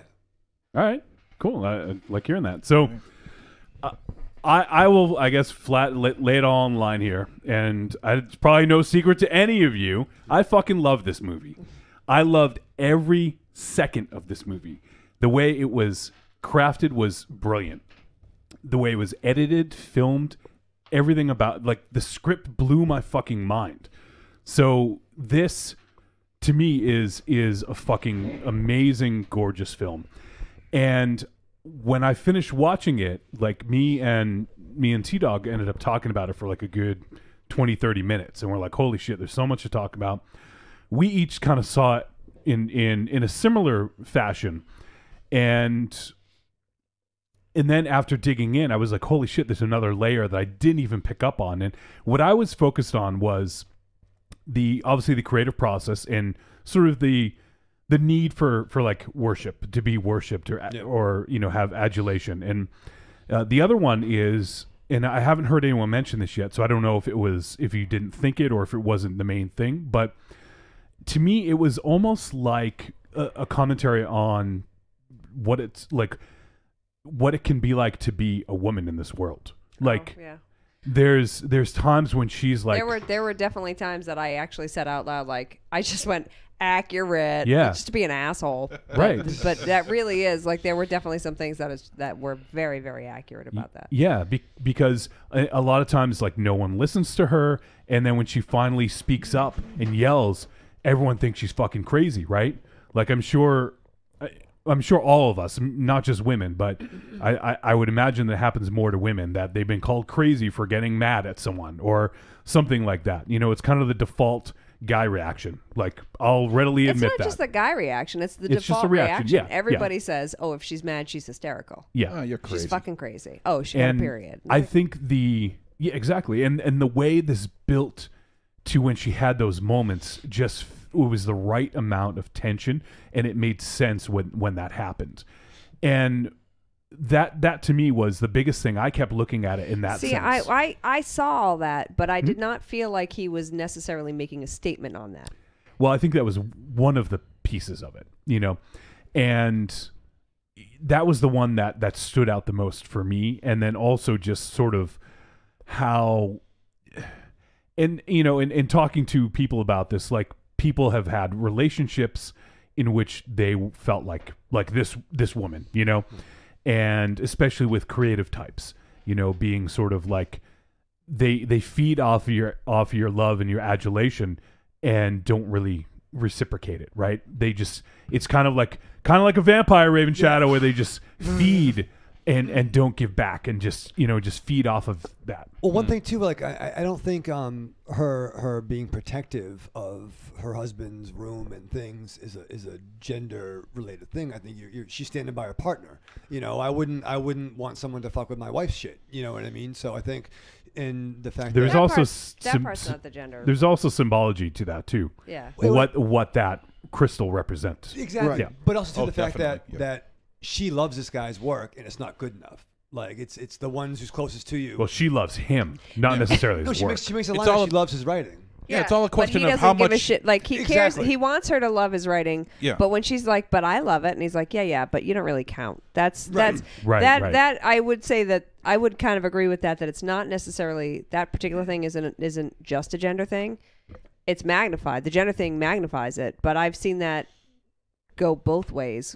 You know, where the creative person doesn't have to be male. The creative person could be female, but if their spouse or their loved one is like, I think you're amazing, and you're like, yeah, thanks, Mom. Yeah, exactly. My mom loves my drawings. Yeah. You're the best artist in the world to her. I'm gonna put this on the refrigerator. Yeah. 5 stars, 5 gold stars. You did a really good Spider-Man. Here's a cookie. I guess my feeling about it, like, all of these points are great, but the whole thing just still fell flat for me. There wasn't enough peaks and valleys for me to really get engaged. I felt tied together. I felt it built every step of the way. Yeah, I felt everything.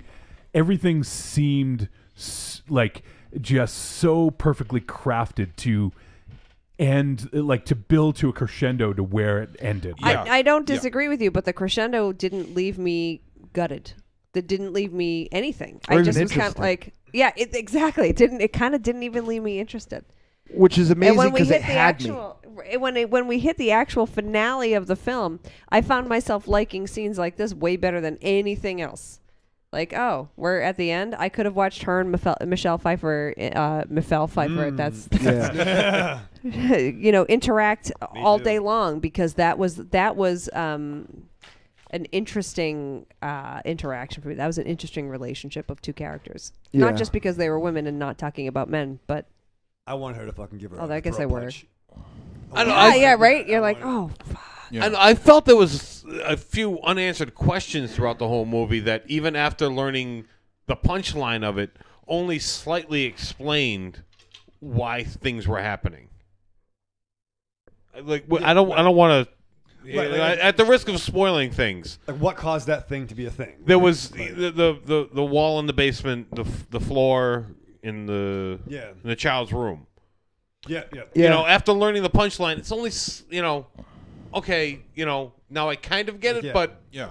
I don't fully get it Because the house does play is a character in this movie. Yeah. Oh yeah, It's no. not just I the understand. house. That's why it's only kind of explained, Right. No, I get you. not fully. And I get you. And it's a gorgeous house too, I might add. I think- I want to move. oh on. yeah, and It kind of reminded me of the house that I lived in when I met you guys, in the sense where it was just like, like it was like really nice and like majestic, but if you got really close, like it looked like it was just kind of falling apart at the seams. So I'm wondering if I should take this offline. But I do want to talk to you more about this concept of how you were moved by the idea of what it's like to be a woman. Mm-hmm. And if you took 10 women that watched it, would they be moved by that idea, or would they just be like, yeah, well, no, that's what it's like. Moving on. I want a bigger metaphor, or I want a bigger meaning. To me, and I don't want to necessarily compare these movies, but a movie we watched earlier this year, Get Out, made me kind of look through the eyes of what it's like to be an African American in this world. Mm-hmm. And this, to a lesser degree, made me almost feel like I was looking through the world through a woman's eyes. Mm-hmm. It's sort of like transportive in that sense to me. So that's why I think that, and once again, this movie is not necessarily about that. It's just one of the side effects that I felt. And the other thing too, and this is just a small part of it, but, and I wonder, actually, Ms. M, maybe you can comment on this, but what about the social pressure of being a mother? Like, that's a legit thing, right? Oh my God. All right. I have so many things to say about this, because I am a woman who is nearing the end of her ability to do that. Right. And I chose actively not to. Mm-hmm. Yep. And there is it's beyond pressure. I mean, it's beyond expectation. Even people who don't realize they're doing it, they think they're saying things in a nice way. There is it's just an expectation and an entitlement to think that you are female, therefore you must want to reproduce. Right. And if you don't, there's something fucking wrong with you. that you're less you're than like a a woman. failure. You're either a failure, or you're selfish, or Yeah. you're a terrible person, Right. or how could you possibly be fulfilled if you're not procreating? Like your uterus is like a lottery ticket you're not cashing in. and I feel all four of those things, and I feel great. all of the on top of that, there's once you become a mother, once you are a woman who becomes pregnant, then you go into this other weird stage, which I haven't fortunately experienced, but I've been on the opposite end of it and felt bad, where all of a sudden you feel like everybody thinks it's okay to touch you. It's your body is now Right. public. So motherhood is a really weird fucking thing. Right. You're not to be quaint about it, but you're damned if you do and you're damned if you don't, right? Yeah. Because if you do, then all of a sudden you're everybody's property and everybody's business, and everybody can ask you all these incredibly personal questions. Yep. And if you don't, they'll do the same thing anyway. Well, What it's do you the mean you same don't as- want to it's have the kids? same Can as- you have kids? Do you want to have kids? Did you just not meet the right man? Right. I think you'd be a great mom. What happened? What happened? It's the same as loss, right? Like everybody thinks that it's one of the two great relatables, right? Like everybody thinks that everybody's going to process being with child or losing someone you love like the same way. You know what I mean? So instantly everybody wants to glob onto you because they're like, "Oh, I did that too." Right. I know. I had a baby. I had a baby but too. the only difference is that everybody will experience loss, and not everybody will experience motherhood. But there's still the same expectation on women who choose not to experience motherhood. Sure. Yeah, And it's somebody also- who.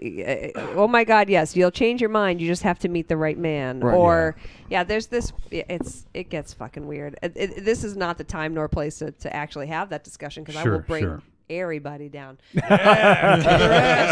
But it's a legit thing that It's a legit us as thing. men we never experience that unless we're in a relationship and someone's pressuring you and the woman Right. to have When are children. you going to? But it's not, the pressure of that is far less than it would be on a guy than it would be a woman, because it's her body. She's the one that has to carry a child for 9 months, So it's just one of those things that to me was like, it really affected me when you hear, because like I said, I felt like I was sort of looking through this world through Jennifer Lawrence's character's eyes. If someone wants to watch this movie with that idea in mind, I really want them to enjoy the interactions between the two female characters, because the two major female characters, because it continues when she starts talking to Kristen Wiig too. But Right. but the dynamic there is incredible.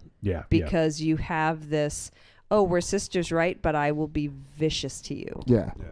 And there's a neat sub metaphor too of just taking it to this one element of the movie, which, because when you talk about having children, it's the most uneven distribution of responsibility in the whole dynamic of relationship, and everything about the religious end of the metaphor like speaks back to that, because you have all these things like, he's great, he's looking out for us, he's doing it, but like he's not doing any of the heavy lifting. Yeah. You She's doing literally everything to care for the home, the people in it. And the other thing too is, and I think once again this wasn't the focus of it, but I think it was one of the side effects, is that she was doing everything that is typically expected of a woman. She's cooking, she's cleaning, she's fixing the house, she's basically taking care of him, nurturing him, everything. And that's kind of why it gave me that feeling of like, wow, like this is it felt kind of burdensome watching it, because I felt like I was experiencing this through a woman's eyes. I'm so glad that you felt that this movie was burdensome. I don't think the movie did fucking I. The movie was not. What it must be like to be a woman and to deal with this. Miss M, I can't quit you. We have well, you know what? Can I just ask one question? It's just completely off topic. Yes. I won't make out with you. Yeah, maybe I'm just slow. What the fuck is the medicine she's taking? Thank you. Well, that's why I'm thinking this. Aronofsky said he's going to take that to his grave. He won't say what it is. Okay, so we're not supposed to know. I wonder if it's sulfur powder. Because that's why I'm thinking like there's some supernatural machinations. I thought there was a monster in the toilet. That goes unexplained. That's part of my complaint with the house. There's monsters and like monsters. blood. Like I thought like there was like a demon house. Let me just post this Raven J, because I don't want too much time to go. Raven J, this is I assume Raven Shadow's mom. Yes. Looking at one of your drawings. It's very good. Yeah. Raven Shadow's mom is pretty hot. Yeah, she is. I like the kid Raven Shadow with the little beanie. Yeah. And it says it looks like Sailor Man, but I can tell it's Spider Man. You did a really good Spider Man. The P is backwards. Sailor Man's the lead singer of Turbo Negro. And that guy kind of looks like Raven Shadow. Yeah, I got a beard and short pants on. And glasses. Hey, glasses. That's fucking great. That's fucking great. That's my next tattoo. Little Shadow. Thanks to Raven J. Little Shadow. Michael Little Shadow. Michael No Shadow. Yeah. Hasn't grown in yet. So, Michael 5 o'clock Shadow. Yeah, exactly. I do want to have a very brief spoiler section. So before we get there, is there anything else anyone would care to discuss about this film? No, I need this. I need this whole fucking film to be done. I need to put this to bed. Hurry up. About how brief this spoiler section's going to be. Well, I just don't want to go on too long with it. I could. All right. There's just a couple things that I wanted to bring up about some of the meaning behind. What the hell? What you? What is he doing? I don't know. I'm Having frightened. a cupcake. Get a little cuppy cake. I've never seen anyone get so excited for a cupcake. He like did a little dance and rubbed his hands together. That was fucking weird. That was scary. I didn't know This what he was going to cupcake do. really made me feel like I was living through the plight of an average supermarket baker. So I was like really seeing through their eyes. You're as like I Roy took Moore this at a bus cupcake. stop. Shut the fuck up. You do realize we could have just handed those to you, Yeah. right? You do fucking Yeah. little dance. So the last, and let me just read. El Goro had posted in the chat, and he said, "You'd be hard pressed to find a film, horror or otherwise, that can match the unrelenting tension of the last 20 minutes of Mother." Well, by that point, now you know some shit's batshit crazy, right? It takes a fucking turn, and I think I guess I kind of waited for like the characters to like wake up or like this to be some kind of So like a yeah, dream because you were sequence. thinking there's like maybe some supernatural, which I won't say you're wrong in that. I thought that early on too. Yeah, that's what I thought, especially with dealing with the There is.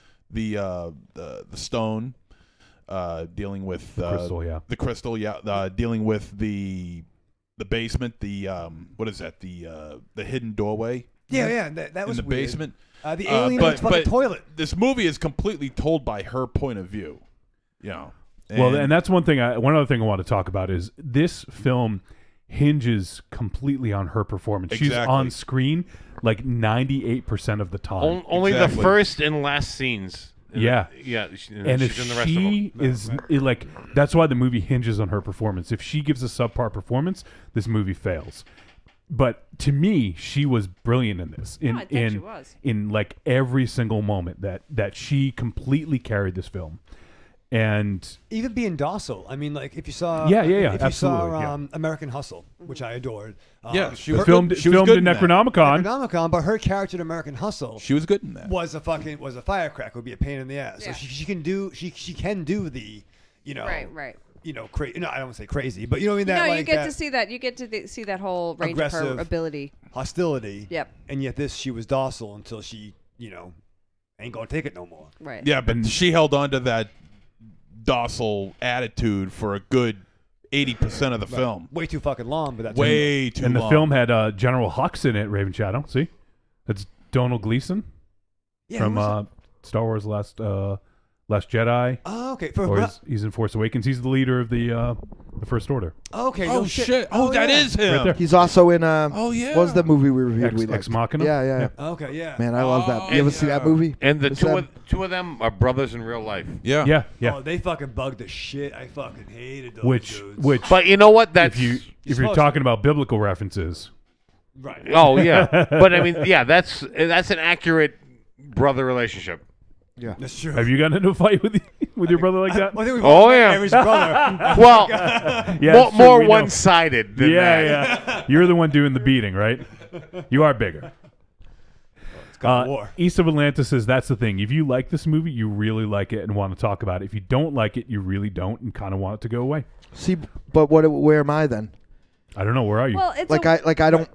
It's not that it's not active hating. It's just like, I feel like I still don't get it. I still don't understand the hate. Well, I you know don't- what? I mean, there are aspects of this that I don't like, and there are aspects of this that I don't enjoy. But I didn't hate the fact that I spent 2 hours watching this movie. I understand why people would though. Right. Like I think that it's very. if you asked me to do this in the middle of the summer where I had nothing to do, then I wouldn't hate the fact that I spent 2 hours doing it. The fact that this happened in December, yeah, it makes it tough. Yeah. a little annoying. And you know what? While we're on the topic, What? which one of you sadistic motherfuckers decided December was a good month to watch 2 movies a week? Hey, not me. The Which crab one of you jam. motherfuckers thought it was a good idea to make me watch this one instead of the other one that I didn't get to fucking watch? I thought you were watching the other one too. And just the answer to these questions are not on this side of the table. Just saying. on that side. Yeah, I'm just Because saying you know from what? this- The from this only side. month that'd be worse for this group would be October for 2 Yeah, movies. right? Oh, let's do 4 movies a week in October. Yeah. I also think it's I will sort come of across it's as sort of my motherfucking terrible. fault that we watched this at all. I mean, I know Wolfie really did, but I think he thought I did too. But I was talking about a different movie. Mama. So I don't regret watching this movie at all. El Goro says, I interpreted the medicine Jennifer Lawrence was taking as a tacit admission on behalf of Aronofsky of the role of drugs within his artistic process. His muse, Lawrence, is nourished and focused by the taking of the elixir, just as Hemingway had his booze and Mars had his chunkies. Oh, you're fucking smart, Goro. I'd interpreted it as that because it didn't look unnatural, right? Like it didn't look like a booze or like they made it look like it was like almost like a magical elixir. Like a magical elixir. Yeah. I had interpreted it as is the music playing? Because I don't have my headphones on. No. All right, so I won't say it yet. All right, we'll do it in just a sec. It bugged me because there was never an actual dosing. She just was like, Yeah, she's dumping a powder into a glass. Well, that's how I take medicine. And maybe that's the thing is to calm things down. You sometimes just go crazy and take more than you should. Or something. it was bicarb of soda. I had interpreted it as a being of what her character is supposed to be. I had two thoughts on it. It was a artificial Sweetener. a artificial Stevia. substance to replace something that she was losing naturally. Or it was like a summer rain, or like a climate thing, like a natural replenishment of a resource for her. Mm-hmm. And we'll probably talk a little bit more about that in the spoiler section. So I think that's all we can probably talk about. Let's do. I want to keep this pretty focused, and we'll do a real quick spoiler section because there's a couple things I just want to bring up. So if you guys have anything spoilery that you want to bring up, we'll do that in just a moment here. So if you guys out there have not seen Mother and you would like to and you don't want to be spoiled, go ahead and keep hitting that fast forward button. And then when you don't hear any music anymore, that means we're done spoiling it. But we're going to spoil it for a few minutes here because I think this warrants it. And we're going to play the music.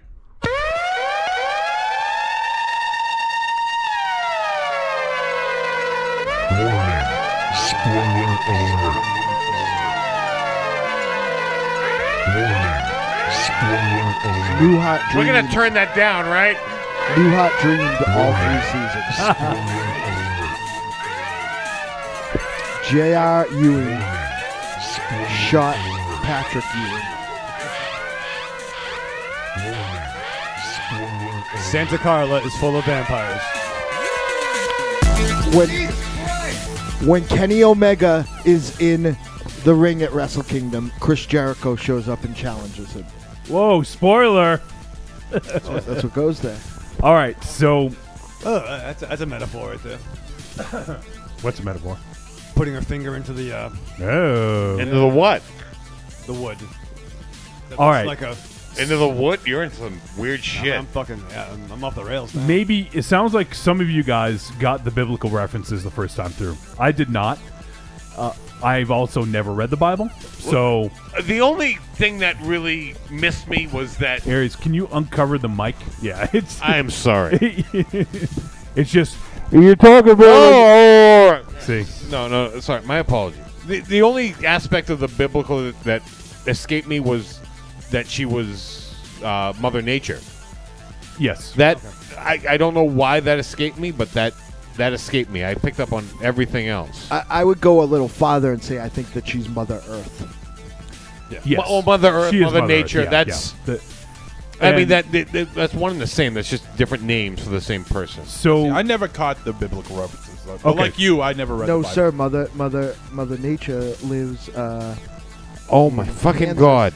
And is in control of Heat Miser and Cold Miser. okay, so Jennifer Lawrence's character, Mother Earth. Javier Bardem was God. Ed Harris was Adam. Michelle Pfeiffer was Eve. The artist's study was the Garden of Eden. The crystal was the apple. The two sons, Cain and Abel.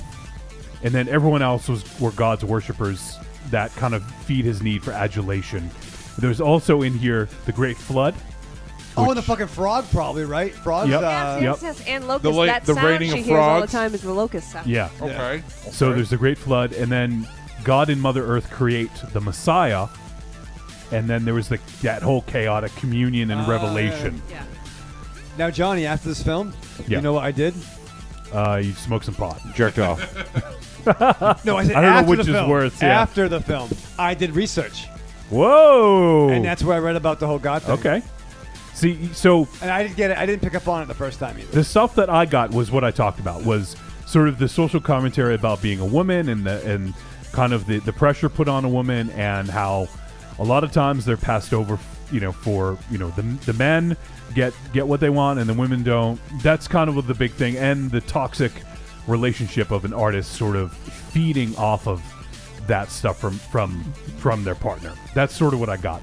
Now, this is a quote from Aronofsky, and he says, "Mother Earth is very much about loving and giving.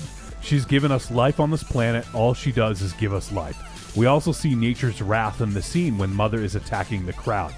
The allegory is, here are these incredible infinite resources given to us, and we abuse it all. We don't follow lessons from kindergarten to clean up our own mess. We are empathizing with Mother Nature, feeling her pain and her wrath." And there's that whole scene where you can almost see like the screen shakes, Yeah. and so it's sort of kind of alluding to that. But I sort of got that a little bit, but not quite to the level which he explains. So, and then at the end we have fucking burn it all down and start all over again. That the whole creation process started all over again. Creation through destruction. So was there any other aspects of that you guys wanted to talk about, or anything?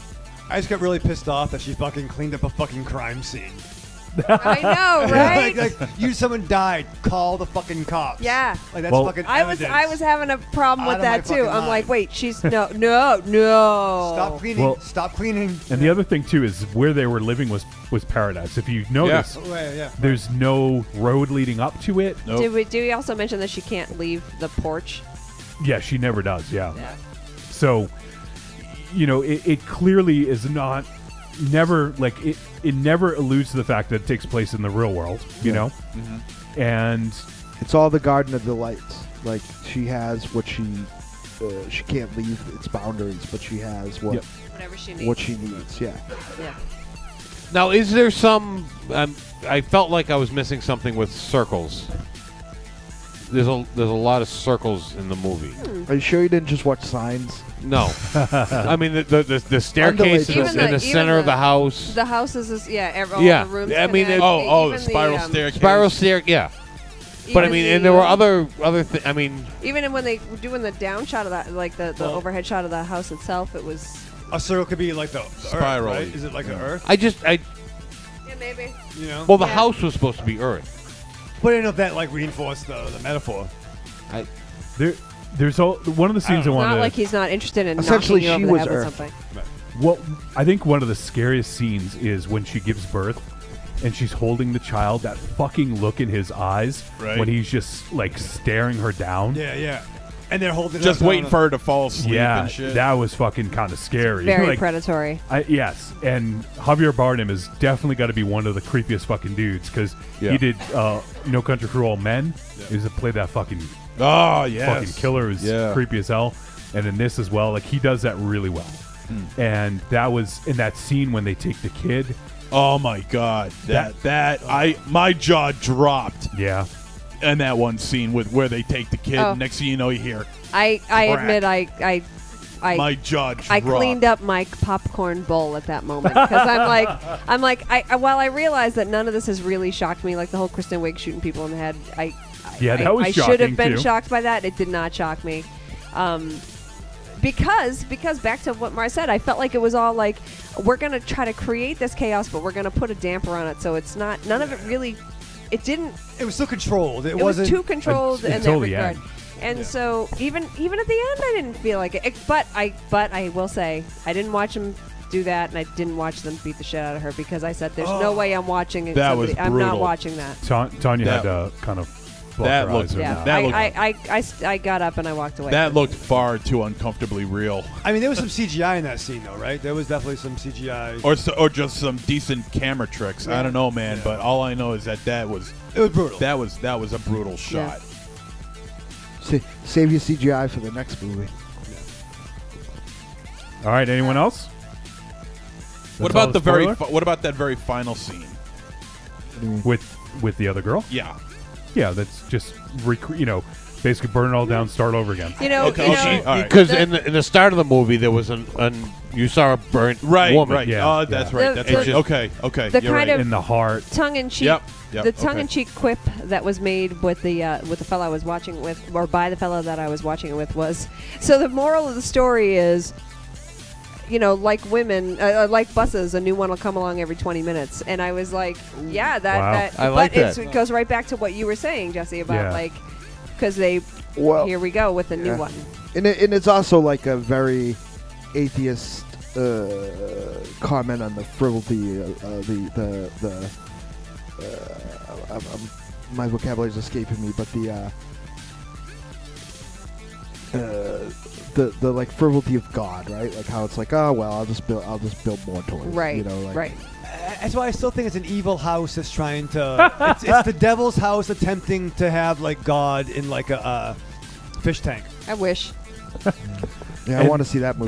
There was a whole thing when I think it was it Kristen Wiig's character? I can't remember, but she was like, "Oh well, everything you've been through was all worth it for this." Yeah, yes. yeah, that was her. Yeah. That was because when they had the child, and that like completely diminished her experience, everything that she had gone through, and then at the end, like you have fulfilled your ultimate purpose, and then Right. and on top of that, once she fulfills her ultimate purpose, Kristen basically says, "Take care of her, done. Yep. Get rid of her." Yep, exactly. Your usefulness is done. Yep. And then he took everything he possibly could from her, and literally all she had left was her love for him. And he took her heart, fucking crunched it down to a crystal, and was done with her. Like it just was. This was not quite as depressing as Requiem for a Dream, but this was close for me, I think. Well, so that I think that's the other part. I wasn't depressed by it. Yeah, I wasn't depressed. I just walked Well, away you guys from are it. heartless. Well, this isn't real. But is it real I though? am. I mean, That is literally the least. I've never heard that about me. Ms. M is heartless. but Requiem was real life shit. That's real drug use. Yeah. This is supernatural. Real he druggies was doing doing- real drugs. Yeah. He was just creating another woman to love that would love him. Yeah. And I never had a kid, but was creating another world. gave birth. right? by This one playing didn't work. drugs. We'll try it again. Yes, Yep. exactly. I mean, like, and that's the whole thing. Like the blind faith of religion, where like, well, even if we do fuck up this world, in the universe, the Lord can just create another one and exactly. it will go on. Right. You know what I mean? Like it's Yes. that. I will say that even though I didn't think she was doing anything particularly good, and I was kind of like waffling on what kind of role in the grand thing, like was she Azrael? Like because Yeah. you know what I mean? Like, or was she? I forget who the Metanon or like was like, but I guess in a way he was doing like a dual role. Like was she like kind of like in the agent? Was it almost like she was like God's like secretary? Like I couldn't get what angelic role she had. And even though she didn't have very much to do in this, I gotta say, like, I wish she did more stuff, because I think there's something about her to me that is very... Well, it was cool seeing her in a different role like this. Yeah, I don't want to use the word alluring, because like that'll make it sound like it's only like a physical attraction, but there's something about it that's like very... Captivating. Yeah, magnetic to me. I'll call it alluring. I mean, maybe it means a different thing when I say it as another woman, but like I really As someone who's It been does. sharing the Fuck dressing you. rooms with you for all these years. I don't know if fair it enough. does. No, she's captivating. The fact that they cast her for me worked on a number of levels, and not least of which was how innocent and pure she looks. I love that she looks almost like a China doll at times, and I don't know. I'm a huge fan of Jennifer Lawrence. Do you think the age difference was important? Obviously, it was. Oh, it's very important, here's the funny part about that. Back to the having babies thing. That is a very common, like, young woman, older man, and then they're not getting pregnant, and everybody says, "What's wrong with the girl?" And it's like, well, he's got old sperm, and I know that he can create sperm until he dies, but that doesn't mean it's good. Right. And so this implication that clearly something must be wrong with her. Meanwhile, she's like, I can't even get him to fuck me, so I don't even know if I don't know, you know. Right. I also think too is I think it was important because she's kind of young and naive, whereas an older woman may have gone through experiences. She and wouldn't put up with that shit. Yeah, not put up with that shit. So I do think it was important for a few reasons because there was some backlash when that trailer first hit, and people were like, another fucking movie where a young actress gets the role and with not an older woman, and that's a legit thing. But in this case, it does make sense. Right. So And it's important that Michelle Pfeiffer's character would be more aggressive and been through the weeds and whatnot. Yep. Right. I gotta tell you though, god damn it, Michelle Pfeiffer has looked amazing, whatever stage of life she is, and she doesn't look that different. No. I mean, you can tell that she's aging, but she's still. She could put on the Catwoman costume still. Right, just and watched, I'd buy it. I think she's like fucking love 56 her. or something like that. Yeah, she Last looks week, I great. think I came home to my special lady friend watching What Lies Beneath. And like, she doesn't look. She almost looks different in a way like they made her. Like I almost felt like they made her look older for a movie. Like she still looks the same, and they aged her up. Yeah, looks like makeup. I just think she's aging so incredibly well. Yeah. Because it's not. She's. Maybe I'm wrong. It shouldn't look like she's fucking trying. She just is aging well.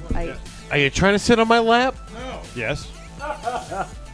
Come here. Aries, come here. Come sit on mine. All right, Zero I has think- a leg crampus. All right, I think it's time for the verdict.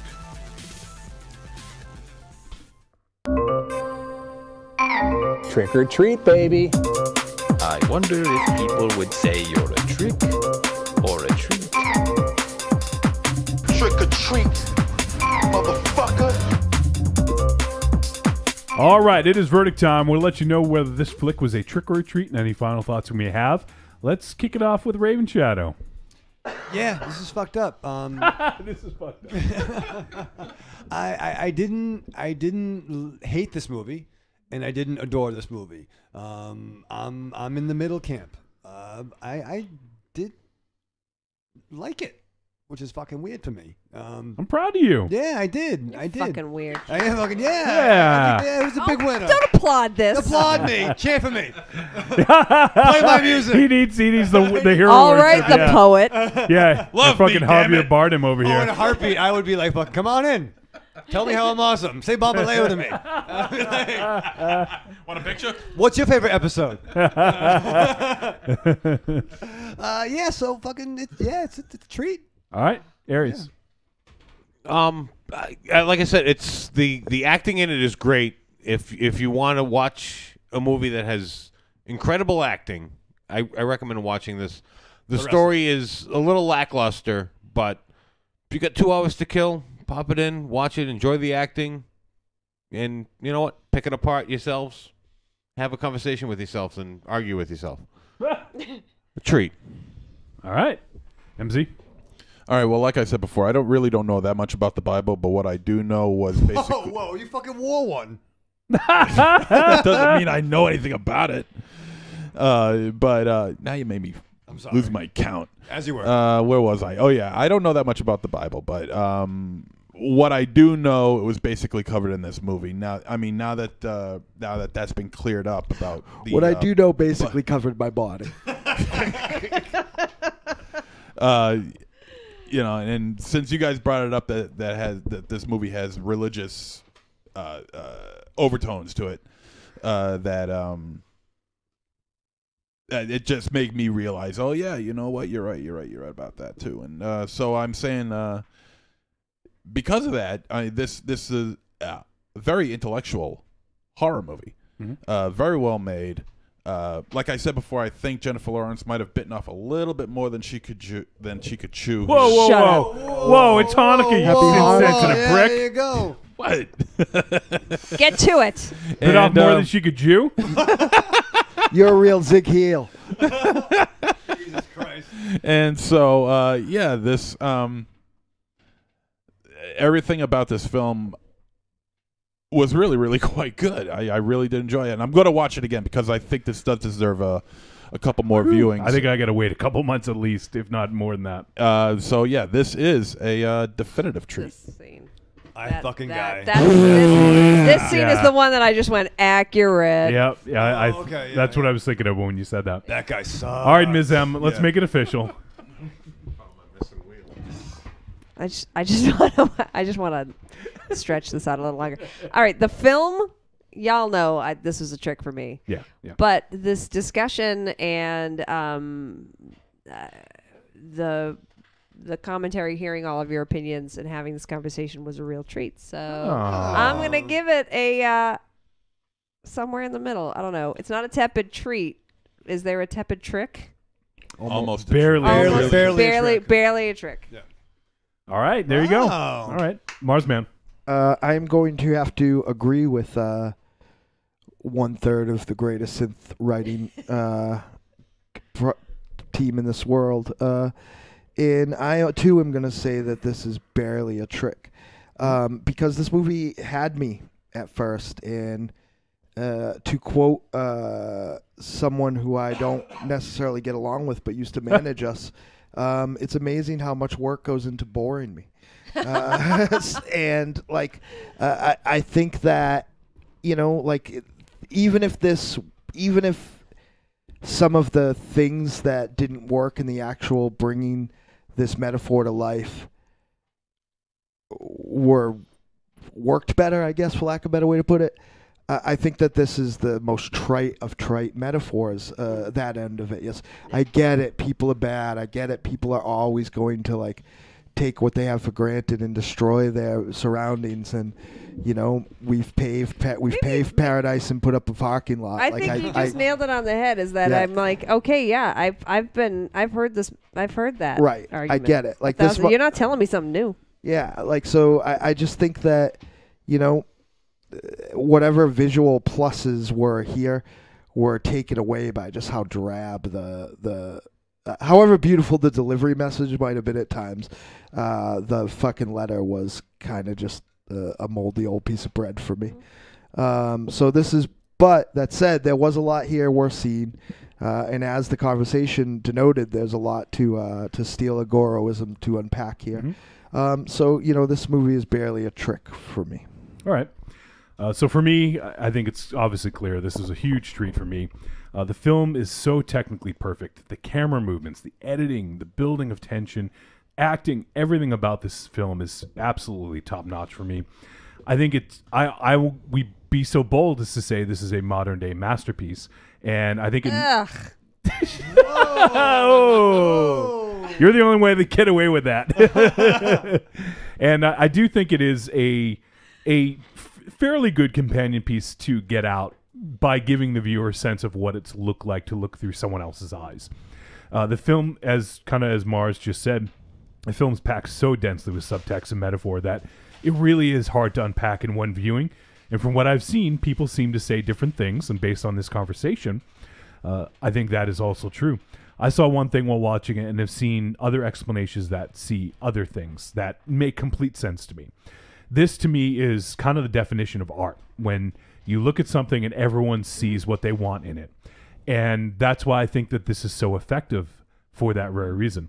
If you're looking for a popcorn movie you don't have to put a lot of thought into, you're going to hate this. But if you like a film with some depth, I think you'll be in heaven. Well, some people will. Not everyone. Aronofsky shows that he is one of the most talented filmmakers working today with this. And I think it's a great film. And I definitely see this. It's not going to be on the master list, I can tell, but I could see this being on a top 13 at the end of the year. So, treat for me, big treat, and I think this is a movie that people should see just to be part of the conversation and to see kind of where you fall. And it's a film that didn't do very well at the box office, which I can understand. I can absolutely understand, but it is unfortunate because I think someone like Aronofsky should continue to make films, and I hope he doesn't, like lose budgets or lose opportunities because, he's had a couple bombs. Well, I did like the fact that that didn't Paramount make a statement? They're like, listen, you know what? Hey, we support this movie. And it's okay if you don't like it. Basically, they were like, fuck you. We're fucking Paramount Pictures. Go fuck yourself. Well, this was one of those ones. How do you market this? There's really tough. not a good way to market this. It's almost impossible. When's Mother's Day? You could tie it into that weekend. The scene prior to that, I have words about. We'll discuss later. Okay. So that's it. We had a good discussion about it. Most treats, and then the tricks that we did have gave it bonus points for having for further good discussion. I think so. I think it's a film that people should go check out. It's available on VOD now, so go take a look. It's probably going to be cheap on Blu-ray as well when it comes, unless it's already out on Blu-ray. I don't even know. But East of Atlanta says, "I'm with you, Wolfie." Thank you. At least someone is. I liked it too. I'm just kidding. So next week we are going to be joined by someone we heard in the chat room from, and that would be our buddy from Talk Without Rhythm, El Goro. Hey. And El Goro's going to join us to discuss 2 flicks. Expect me to get shit the whole show. That's going to be Takashi Miike's 100th film. That a boy, El Goro. Blade of the Immortal. That's my boy. 100th fucking film. I've been saving a spot on the top 13 for that. And we're also going to do another film. This is subject to change because we're taking a look at some films that we want to take a look at before the end of the year. And I'm going to have a conversation with El Goro because this may change based on some other films we may want to get in this year. But the film as of now is Red Christmas from Artsploitation Films. Yeah. Our buddies over at Artsploitation. And it features Dee Wallace. Yep. This movie sounds... I read the synopsis of this movie, like the blow-by-blow synopsis, not the just the back of the box. And I didn't have anything to do with picking this, but I was like, holy fucking shit, this movie sounds outrageous. Yeah, So I am excited for it. But well, if we miss it, I can watch it. We'll probably still do it, but I want to try to get... There's a couple of movies that came out earlier in the year that we didn't review, and that could make year-end lists. As long as nobody touches my baby. Is that a metaphor? Can we just eliminate a text conversation right now and just text those over to me right now? Yep. Thank you. We just got another piece of art from Raven J. Let me do that before we go to a break. That's right. No more cram jams. We're fucking done with it. Oh, wait, I gotta... gotta get the whole thing in here. So This is Raven J. It's a commentary on Cram Jam and what everyone seems to think of it. Here we go. Aries and I are not supporters. So it's Raven Shadow with his Jimmy Mouth of the South. What are those things called? Megaphone. Yeah. He's yelling, "No more Cram Jam." And then we have Aries with his arms crossed saying, "Yeah." I love Wolfie Unfair. What? Is that Wolfie Unfair? There's other signs in the background. Yeah, someone says Wolfie Unfair. Didn't I just say that? Jake the Snake will defeat. I don't know who's who. That must be MZ Cram Jam with an X through it. Yeah. Just say no cram. Hey, I don't mind the Cram Jam. Those are the fans. There you go. All right, I'll get a fan. I'm not any... As long as you didn't try this in October, I don't have a problem. Well, Aries wants to watch 4 movies in October. I don't know. All right, so we're going to take a quick break. Let me get the break lined up. I think I'm leaving. Oh, you're leaving? Okay. I think so. So yeah. All right, say goodbye to the folks then. 2 of us are leaving. Yeah. I'm just not feeling good, guys, and I don't. And I really feel like I'm letting you guys down because there are few movies that I'm uniquely qualified to review as the one that we're going to review next. But here's what I'll say. It's a trick. But wow. Yeah. All right, we'll talk about that then. Yeah. I like action movies to have action, not be CG generated calamities. But and by the way, Julie Meow Meow has something fun coming up for you guys that she asked me to help her out with today. What the hell, is everybody leaving? Yep. But Wolfie, it's just you and me, man. Yeah, it's fine. It will be a good show. I got the death part good. I got the death plague, and I'm going to take the opportunity to take a train out of here while I can. Take a train? You drive a train, Ms. M? It's true. She's that neon maniac. Did you think I wouldn't? She's that neon maniac. Why are you shocked by that? Train. But yeah, my cough medicine is starting to wear out. Train. I'll see you guys next week. Train of fools. Oh, that's what this is. Yeah. I'm having enough time concentrating. But have a good night. Bye now. Remember to... Did I say that? Yeah, all right. Now, also, just very briefly, Yep. if you feel like seeing me sing Friday night, Always. Bull Mansion, come down. Tickets will be available at the door. It's a speakeasy. I'll be wearing a flapper dress. That's all you need to know. Oh, and check out the video for Aquaphobic that Raven J did the art drawings for, and Awesome. featuring the voice and mug of this lady here. Yeah. So, I really like it. Thank you, Raven J. Yeah, that was Mars, pretty awesome. you got to say it. What? Wherever you go. Wherever you go, there you are. All right, we're going to be back in just a couple minutes. Love you guys. Advertisement for the Cult of Muscle podcast. The Cult of Muscle. You're either in it or you're dead. It's the dawning of a new age. The halls of Valhalla have been shuttered. The heroes of yore have either retreated to the shadows or taken to capering for the amusement of the small folk, their past glories a distant memory. The barbells have been torn from their once puma-strong grips, the beards shorn from their square jaws, only to be transplanted onto flannel-clad, puny weaklings with fingers barely powerful enough to strum a ukulele.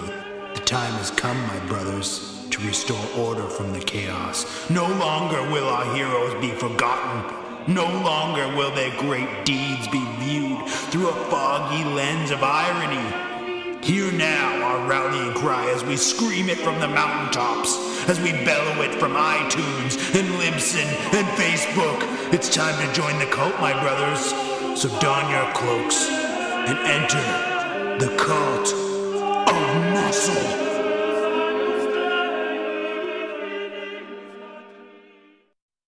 Trick or Treat Radio is the greatest podcast ever invented. The spelling is very bad. I'm not sure who wrote this. And the Deedites, is that a company that procures houses? The Deadites. Oh, it's the Deadites. The Deadites are a fantastic musical act. That is what I was supposed to say. And there you go. There it is. A cheeseburger. Remember to Rent the Fly, because that's a good movie for making love to. Jeff Goldblum, thank you so much for joining us, and hopefully we can get you on the show again sometime soon. Oh, delicious nerds. Ms. M knows you like to chat it up with other sexy shut-ins about comics, movies, video games, and your favorite TV shows. If that sounds like you, cuddle up to the Trick or Treat Radio Facebook group, or the FIB. That stands for Fan Interaction Board. Just go to Facebook and search for Trick or Treat Radio and have more fun than a Jedi at a lightsaber sale. Not enough? Watch us on YouTube, The Deadites TV, all one word. Last but not least, check out the world's most dangerous talk radio show, Trick or Treat Radio, at trickortreatradio.com.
All right, we're back.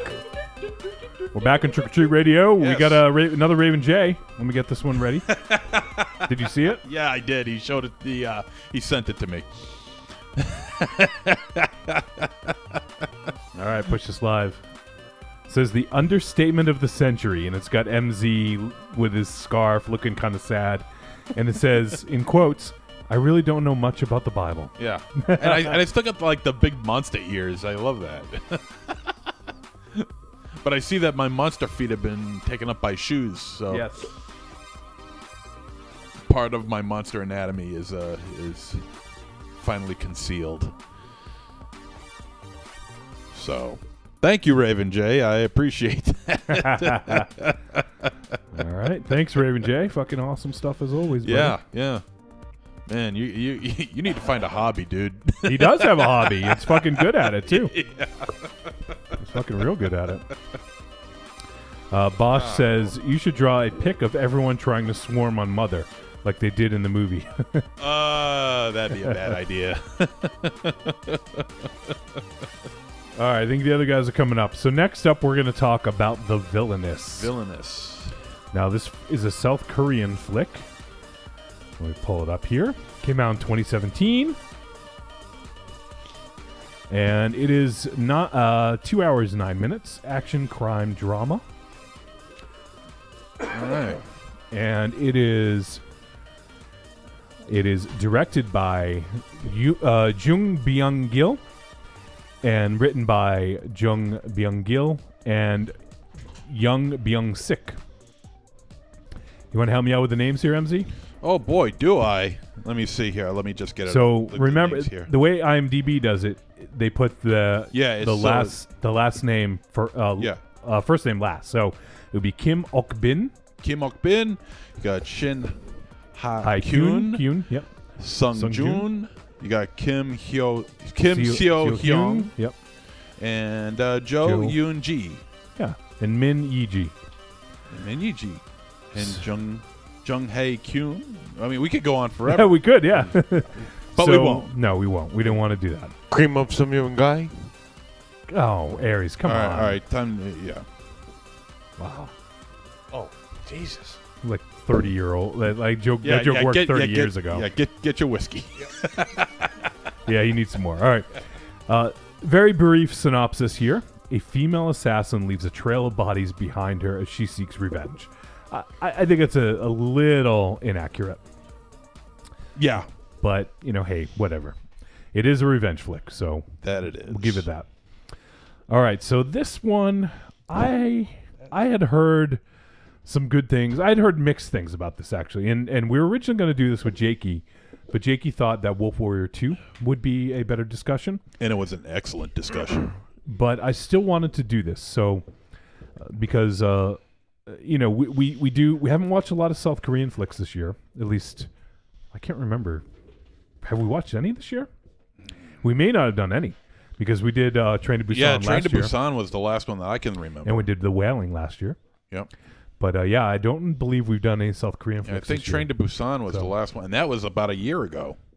Yeah, it was December Cram Jam last year. So I'm glad. We're a little behind on this. Wanted to get a South Korean film in because they have been the South Koreans have been very good with their output the last several years. So wanted to get at least one in, and The Villainous was kind of more action than I think. Well, at least it was presented as more action than we're used to in South Korean films. A lot of time the pacing in South Korean films is very not necessarily slow, but deliberate. And so, I'm sure we'll touch on that with this one, but this one definitely had some good action sequences in it. And so right off the bat in this flick, so I'm playing the opening scene right here in the studio, and we have this amazing first-person view scene. First-person shooter. First-person shooter, yeah. Right. And we're seeing it, directly from, the star's perspective. Right, first-person view. And it's fucking GoldenEye the movie right This here. scene, for me, this set the fucking pace. This scene was amazing. Yeah, this sequence here was about maybe 10 minutes long and packed full of action, and I thought the whole movie was going to start becoming like this. Kind of like going off the tales of Hardcore Henry, because Hardcore Henry was was Yeah. all this, Yep. and it was fantastic. I loved it. And then it started taking a turn. Well, I like when it takes a turn because she essentially gets her head smashed into a mirror, and then it comes back and pulls back third person. Yeah, exactly. Which I thought was brilliant. Yeah, I which thought I that thought was great. So well done. I love the editing in this because there's so many times when there's a transition and you can't tell. It looks like it's a single shot, right? This scene right here with the hallway. Yeah. What South Korean movie did this remind you of? Oh, Old Boy. Yeah. Yeah. A knife fight in the fucking hallway. Yeah. So I think this is sort of a first-person ode to Old Boy. That's what I thought. Yeah, which I really appreciated because we have the whole fucking hallway full of people trying, knife fight basically, Mm-hmm. and the gore in this is really well done. Like, man, it's and I think that most of the gore was probably CGI, but it looked good to me. Yes, like it wasn't super like, oh my god, that's so bad CGI. Nah, but you know what? You can tell, and I can tell, but it doesn't. It was better than it wasn't most. distracting. Yeah. Well, I felt the gunshot wounds were distracted. The timing was off with those. In a couple scenes, I could see that. Yeah, it was. I mean, especially like an isolated, one shot kill type of thing. Yeah, it just seemed off. The good thing is another CGI distracted for me, and a lot of times when there's heavy CGI, especially CGI blood, it really distracts from the movie.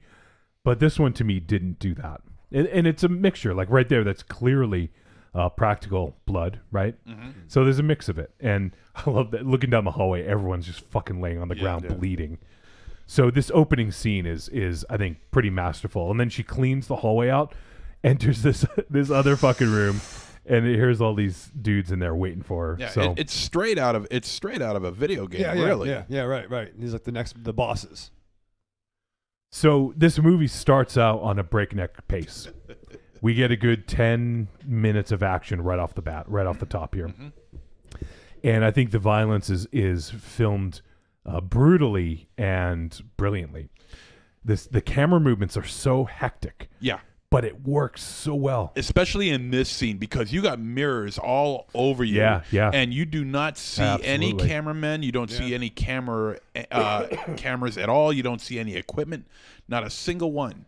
They did a really good job of that, yeah. Because I was looking really, really close, and I couldn't see shit. And also, just not to jump ahead too far, but the other scene was right there. There's the transition to third person. But the other scene was the motorcycle fight. Yeah, they did a brilliant job of showing that without because it looks like clearly they're on a car or a cart or something, and then they'd pan around and you'd see the bikes. So it was a beautiful job of kind of editing that. Oh together. man, and they did it twice. Once with the bike and once with the van, where they would where they would go where the camera would swoop underneath the motorcycle, and I'm like, son of a bitch, that is beautiful. Now the action in this, it's not like it's a new thing. We've seen action like this. This isn't anything it doesn't really do anything we hadn't seen before necessarily. I think it does it exceptionally well, but I don't think I'll remember this movie in 10 years and be like, oh, that scene in The Villainous. Right. Maybe the first person scene. Who knows? I would argue that this first scene is outstanding. That it is absolutely the first person and the transition to the third person. I've never seen anything like that in a movie before. Yeah, and maybe you're right. And I love the scene coming up though. Oh yeah, when she jumps out. Yeah. And I'm thinking I'm fucking tired watching her. She's not a smoker. I'll tell you that much. Lots of cardio. So the opening scene is just so well done, and then she basically we get flashbacks throughout the movie, so we kind of get later on in the film we see sort of how she got to this point. Mm-hmm. So, you kind of have to follow along and you get more of the story. But I think they did a good job of spreading it out like that, because sometimes that can be difficult to do when you have too many flashbacks and it can be a crutch when you're constantly relying on it, That's where I think this movie fails just a bit. Okay. I think they went to the well on the flashbacks one too many times. I'll agree with you on that one. Because I mean, this is a 2-hour, 10-minute movie roughly that could have been cut down to about an hour and 40. Well, the thing is, though, I think that how would you have told? Would you have skipped some of the flashbacks? I would have. Or would you have told them in a different way? I would have told them in a different way. I would have tightened them up. The whole backstory could have been tightened up a great deal. I felt there was far too much story in this action movie. And I will agree with that. And that is also sort of a hallmark of South Korean filmmaking, is that real emotional attachment to the characters. So for me, the first and the third act of this are very action-packed and brilliantly done. That second act is very slow. Yeah, it's, you know what? It's weird. It's kind of when because I was thinking of that too, because the first and third act are bookended by the hardcore Henry style type of action that we get. And the middle is slow, sluggish, plodding, a whole lot of dialogue and a whole lot of nothing else. It's almost kind of like when you watch a movie like When a Stranger Calls. The first act and the third act are sensational. The middle act is something that a lot of people frown upon. Me personally, I like it, but that's me. And that's how I feel about here too. Actually, even though I think they went to the flashbacks a little too often, I would like to have taken all that, condensed it down to maybe 2 different flashbacks, and just continue on with the story. But like we've mentioned before, Wolfie, and that the South Korean film market almost always has to have a 2-hour running time. Yeah, and that's a short run time. Yeah. So this definitely falls in line with sort of what we see in other Korean films, with the runtime and the story. I do agree they probably could have spaced out better, where there was more story in the first and third acts and more action in the second. I will agree that it is a little uneven. It didn't bother me, but I can absolutely see why it might bother someone else. So I'm kind of on board with that. I totally get it. If you guys, if anyone feels that way, I understand. So the interesting thing is, in the opening scene, we don't know what's going on. She's basically infiltrated this hideout and is killing a bunch of people. And then she's taken in by the cops. And then next we know she's in this sort of school where she's being trained to be an assassin. Mm-hmm. Now, she's clearly fucking amazing as it is to start. Like, she has had training to start because she's better than any of the other girls in the school. Mm-hmm. But to me, this felt cool. It was almost kind of like school for 007. Like this is kind of what I would imagine what that might be like. Or just fucking make a Black Widow movie. Fuck. Yeah. This is you know what? Black Widow. This might as well have been. Yes. You know what I mean? Yeah. Like, make a fucking Black Widow movie. You're right. Yeah. Damn. You know I mean, at the end of this movie, she could have put on that Black Widow costume. Right. Well, she almost did have it. Yeah, she almost did. Aside from having like stingers on wrist gauntlets, and red hair, it's fucking Black Widow. Yeah, it's true. I didn't even really think about that, but now that you guys mentioned it, I definitely see that. So, but the thing I thought was cool was that they were teaching them other skills besides being jobs. Fucking killers. It was like Blackstone Valley Tech. It was, yeah, but absolutely, with yeah. assassins. That's a trade school for those not in the Necronomicon area. So they were teaching them occupations like cooking or acting or. Because it was great because they would have this army of girls, and basically they would be trained to be assassins, but they had to have their own niche, like whether it's cooking or acting for whatnot, and they gave them it's a good fucking school system. Would you attend? I would fucking. I'm no assassin, sir. Yeah, I would wash out. They'd kill you on the first day. Yeah, no, I wouldn't. I'd be sent home.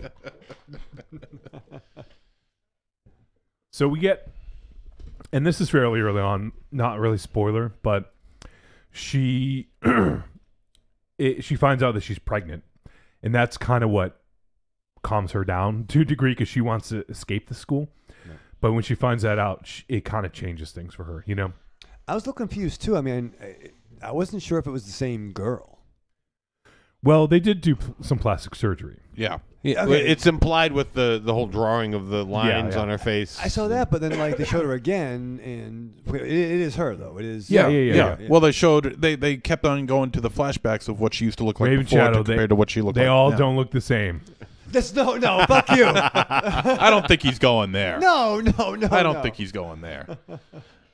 But I always found this particular scene to be kind of interesting. I can't really figure out why that she is during a certain escape scene where she's being confronted by a bunch of people that really kind of delve into the arts, whether it be ballet, cooking.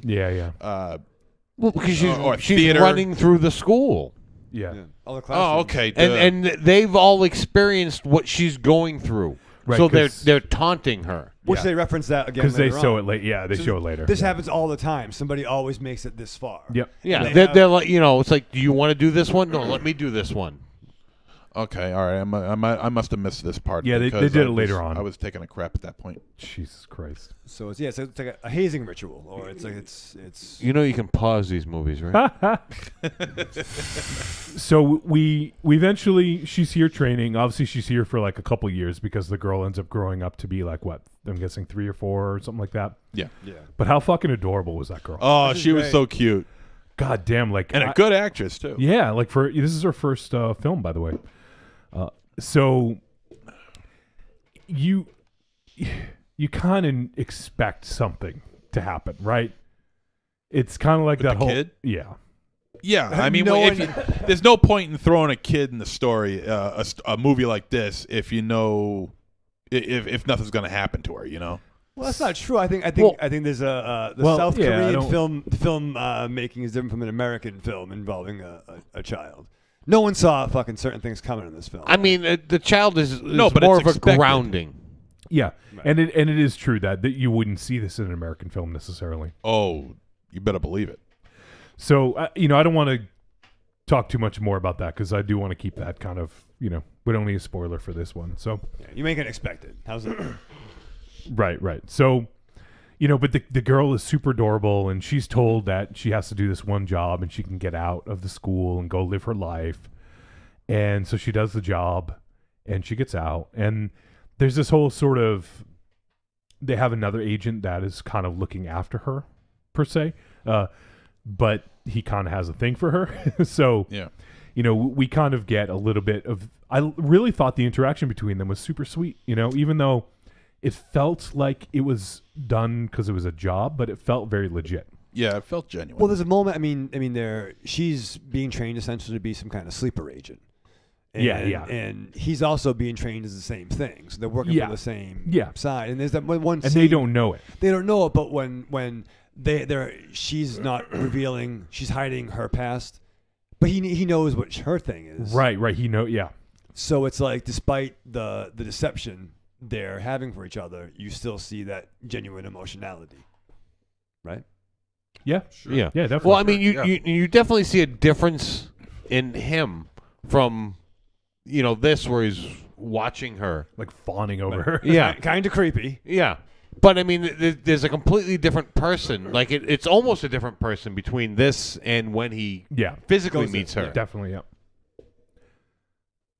So it's interesting to see, and then she gets out on the outside, and she starts to get to know this sorry, I'm trying not to cough in the mic. Get to know this other dude, but man, that fucking girl was so adorable. Like everything that she did was so adorable. Sang Jun, and the guy's name, yeah. And so they show flashbacks to her father gets killed. And that scene was pretty fucking brutal. Yeah. When she is under the bed watching the whole fucking thing unfold. And then when the dude, after he does it, like he kills the dad, And then he takes a fucking sledgehammer to the dad's head, and the blood squirts on her face. Yeah. You know, That was the one thing where it's like, okay, this really sucks. This is horrible.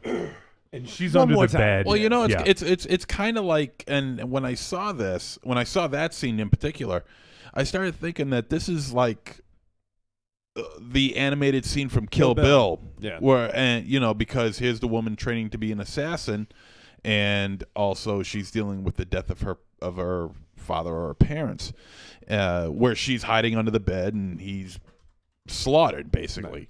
And so I'm thinking, all right, so this is this is sort of like a nod to Kill Bill, or at least it seemed like that to me anyway. Or even some professional in there. I mean, that Well, kinda, I don't think it's a. I mean, personally, I don't think it's a nod to Kill Bill because Kill Bill's a nod to other stuff. You know.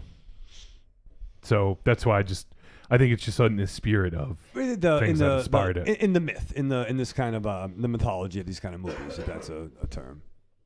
So, by the way, Lando Dent, who left us the review, was Cecil. He just said so in the fucking chat room. Thanks, my man. Oh, thank you, my Cecil. man, Cease. Oh, he said Billy D was Lando and he played Harvey Dent.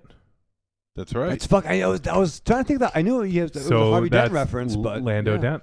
That's fucking Lando nice, dude. Dent. Nice. I like it. That's my next fucking band name. Lando Dent. Yeah. That's right, baby. That's great. You get the band name now. Yeah. Learn to play something. Yeah. You don't need to play anything. You ain't got no singing voice. That's fair. And so, just real quick back to the scene where her dad gets killed, and then after with the sledgehammer, and then the dude is standing near the bed, and you see the sledgehammer just swinging back and forth and hitting her in the fucking nose. Right. And she's trying to be so quiet. Like that scene really kind of got to me. You know, like that was pretty brutal. And that's the thing about South Korean movies, I think, is that they really touch on to steal Raven Shadowism. Yes. Emotionality. There's a lot of emotionality. But they really kind of pull the heartstrings, you know?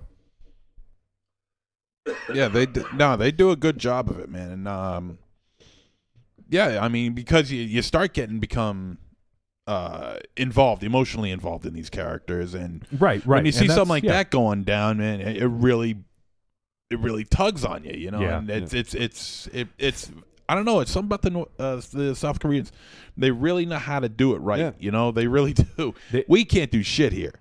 These guys do. It's just that they understand that emotional connection. It's a cultural thing, and I think Tim from Korea had touched on a little bit. Is that you know it is sort of a sign of the culture there. You know, for better or worse.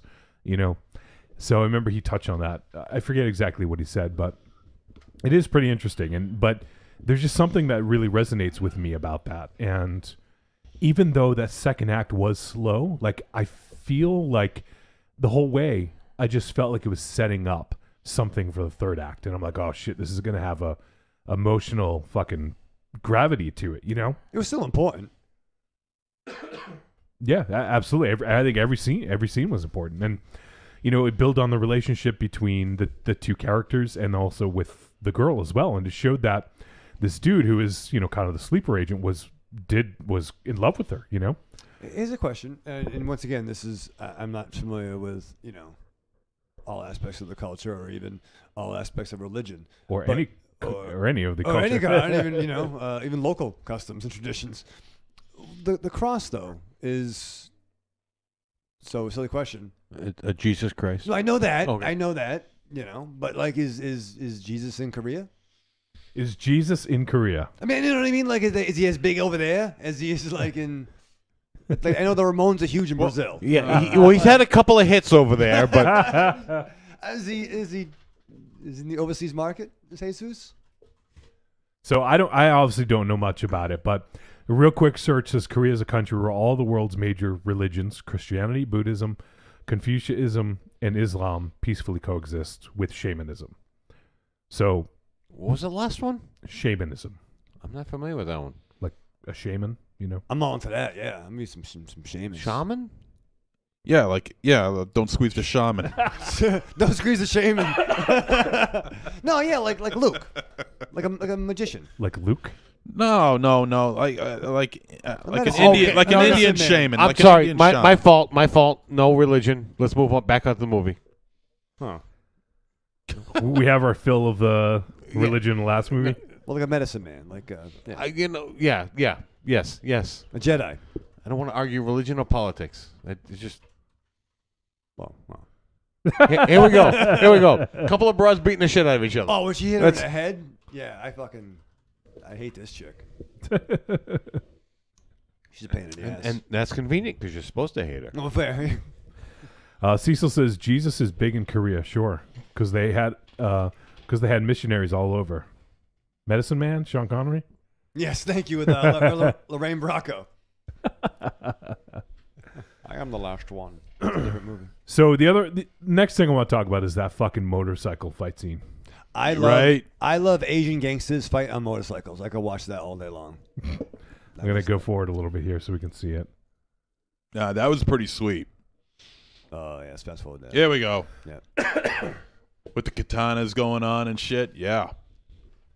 Yeah, it just was so well done because to me this was seamless. Like you can't tell the transition between, Look at this. Look at that. Yeah. Oh fuck. The camera work. I don't even I can't even understand how they did it. Yeah. Do you think they used a drone in some of this stuff? No, I don't think so. Like Aries, I don't know what Aries. No, you ride like how fucking hard. To do this kind of shit is virtually impossible. Right. Which is why clearly right here they're on like a truck where like they're on a truck bed. Yeah. Doing this, but the thing is when they zoom around, like coming up in a second here, it looks seamless. Yeah, because like when the camera swings around, you don't see anything in front of them. So where the hell did the truck go? You know? No. That's the thing. The camera work is all being done by someone riding bitch on another bike. Probably two, and they physically pass the camera underneath the motorcycle. Yeah, it is. I mean, I say ride bitch, but it is extremely difficult and talented for them to do that. Yeah, and you also dangerous. and you see it in the last scene as well. The camera passing through the car and into the camera physically being passed from one individual to another and then back again. Okay. All right, that's what I'm thinking. Yeah, it is. It's. I mean, I say it like it's easy, but it is. No, it is difficult to have it done just the right way, the way you want it. Yeah, that's gotta take. That's a shot that's got to take forever to perfect, and it looks great. Bosch says gimbal work for the win. Yes. Says my fuckers with rollerblades passing off the camera. This is something I would love to see like a making of. Yeah. For this scene, or even just like some of the movie, Yeah. But this scene is just so brilliantly done, and I can't remember ever seeing anything like it. Can you guys? No. Not off the top of my head. Dynamo might know though. Well, he's not here. No, he isn't. But yeah, I mean, I can't. I don't know. I can't think of any other scenes like this where a katana fight on fucking bikes. It's great. Yeah, I'm sure it's been done, but not to this extent. Yeah. So it's just some really good action in here, and it takes sort of an emotional story, adds some good action, and I think it definitely kind of pulls on the heartstrings a little bit. I don't know if it affected you guys the way it did me, but it did. I think it definitely does a good job. And let's see. So in my notes, I did say the second act definitely drags a bit after an action-packed first, but it all feels purposeful, like it's all going to lead towards a payoff, Mm-hmm. And I think it definitely does. I think that payoff without that setup isn't as impactful. But I wonder if, like MZ said, if they could have edited it in a different way, if it would have had the same impact. I don't know, because then if they cut out 30 minutes as MZ suggested, do you get enough of the backstory to make it impactful? Well, I don't think necessarily editing in a different way, more so of maybe filming or writing the story in a different way. Trying to condense a lot of this. Yeah.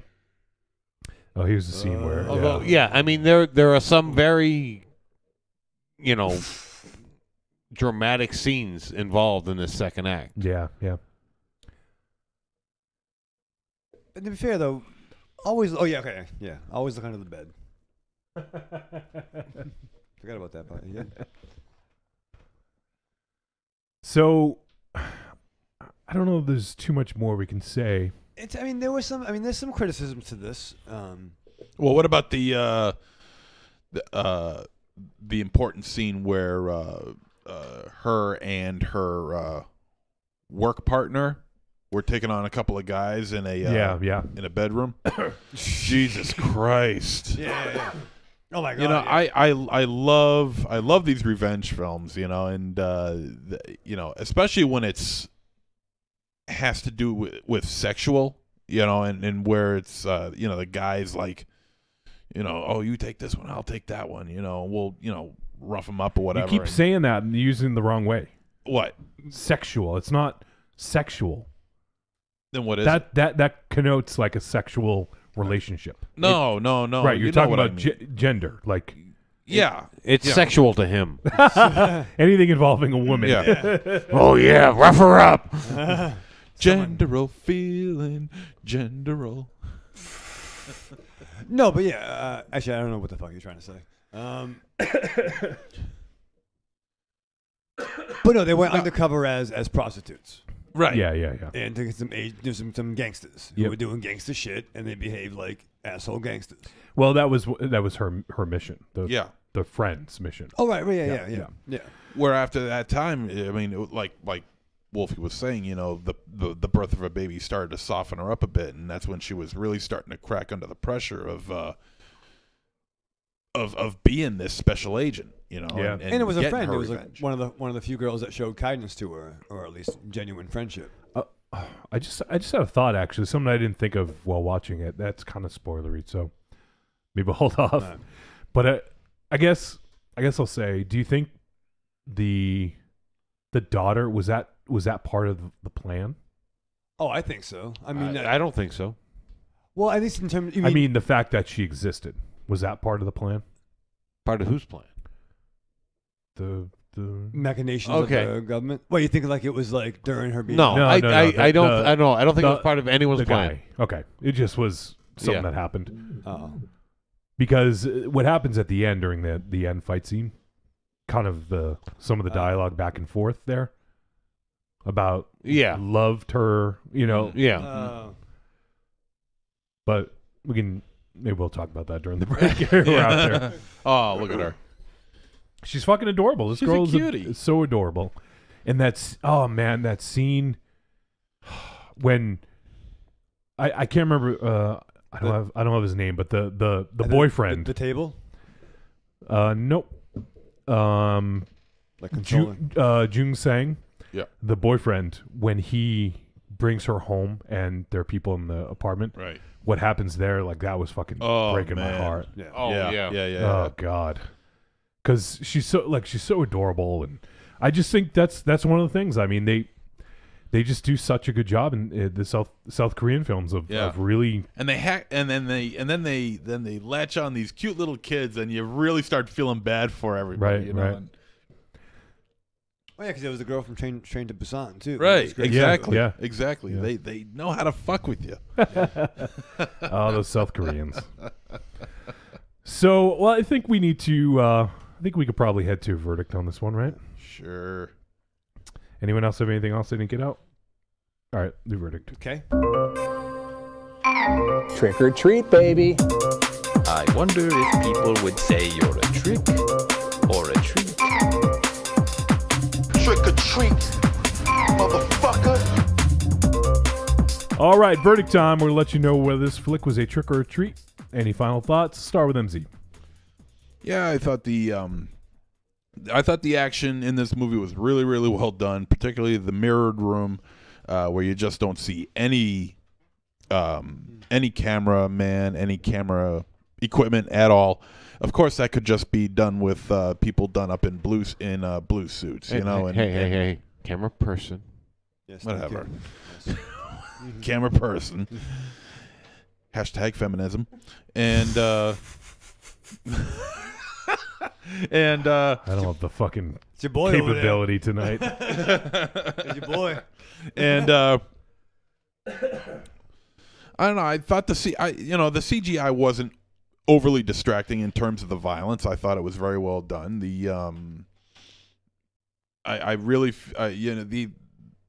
The characters I thought were very well fleshed out, and in a 2-hour film, they better be fleshed out. But I think there's some fat in here that could be trimmed down. And but you know what?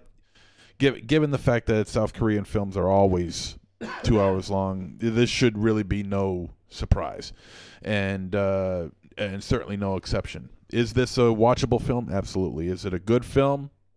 Yeah, I'd say so. Yeah, this is a treat. All right, Aries.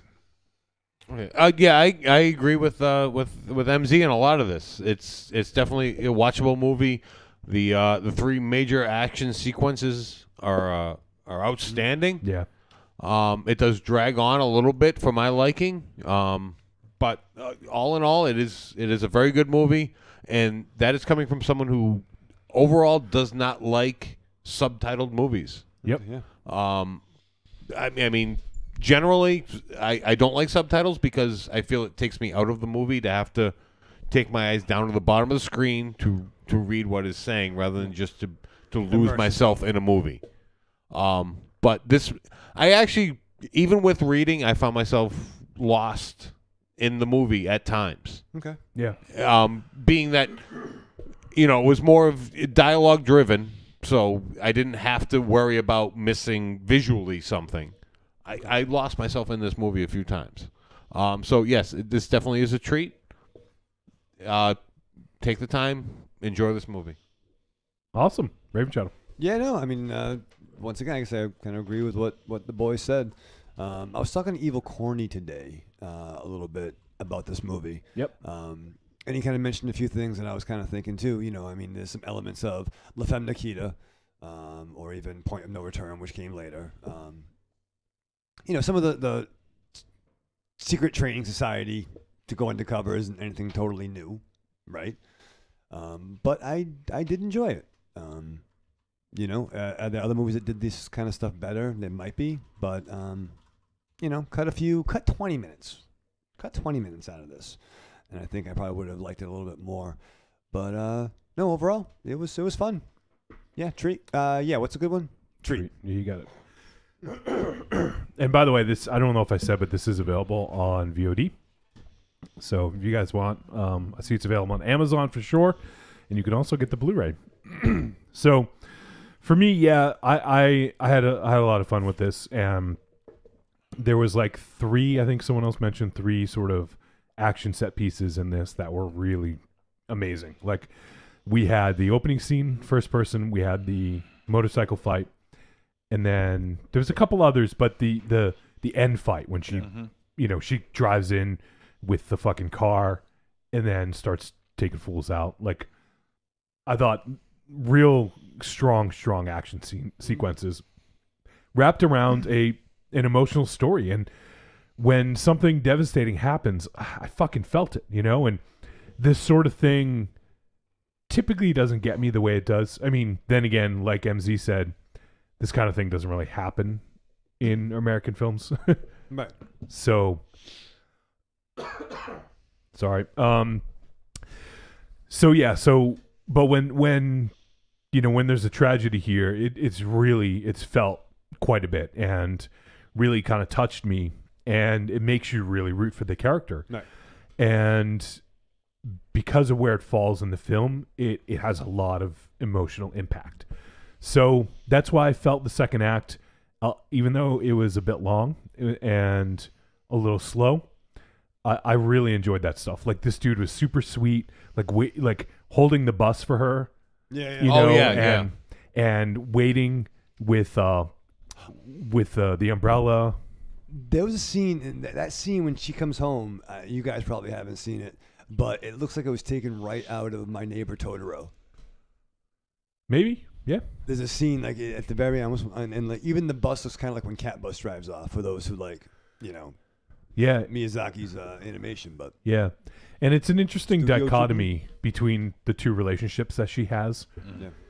And really kind of reconciling all that happens. And she gets married twice essentially in the movie to different people, And just juxtaposing those relationships, like you think one's good, and then you see that another one seems like it's fake, but then really when it comes down to it, that one felt so real at the end, you know?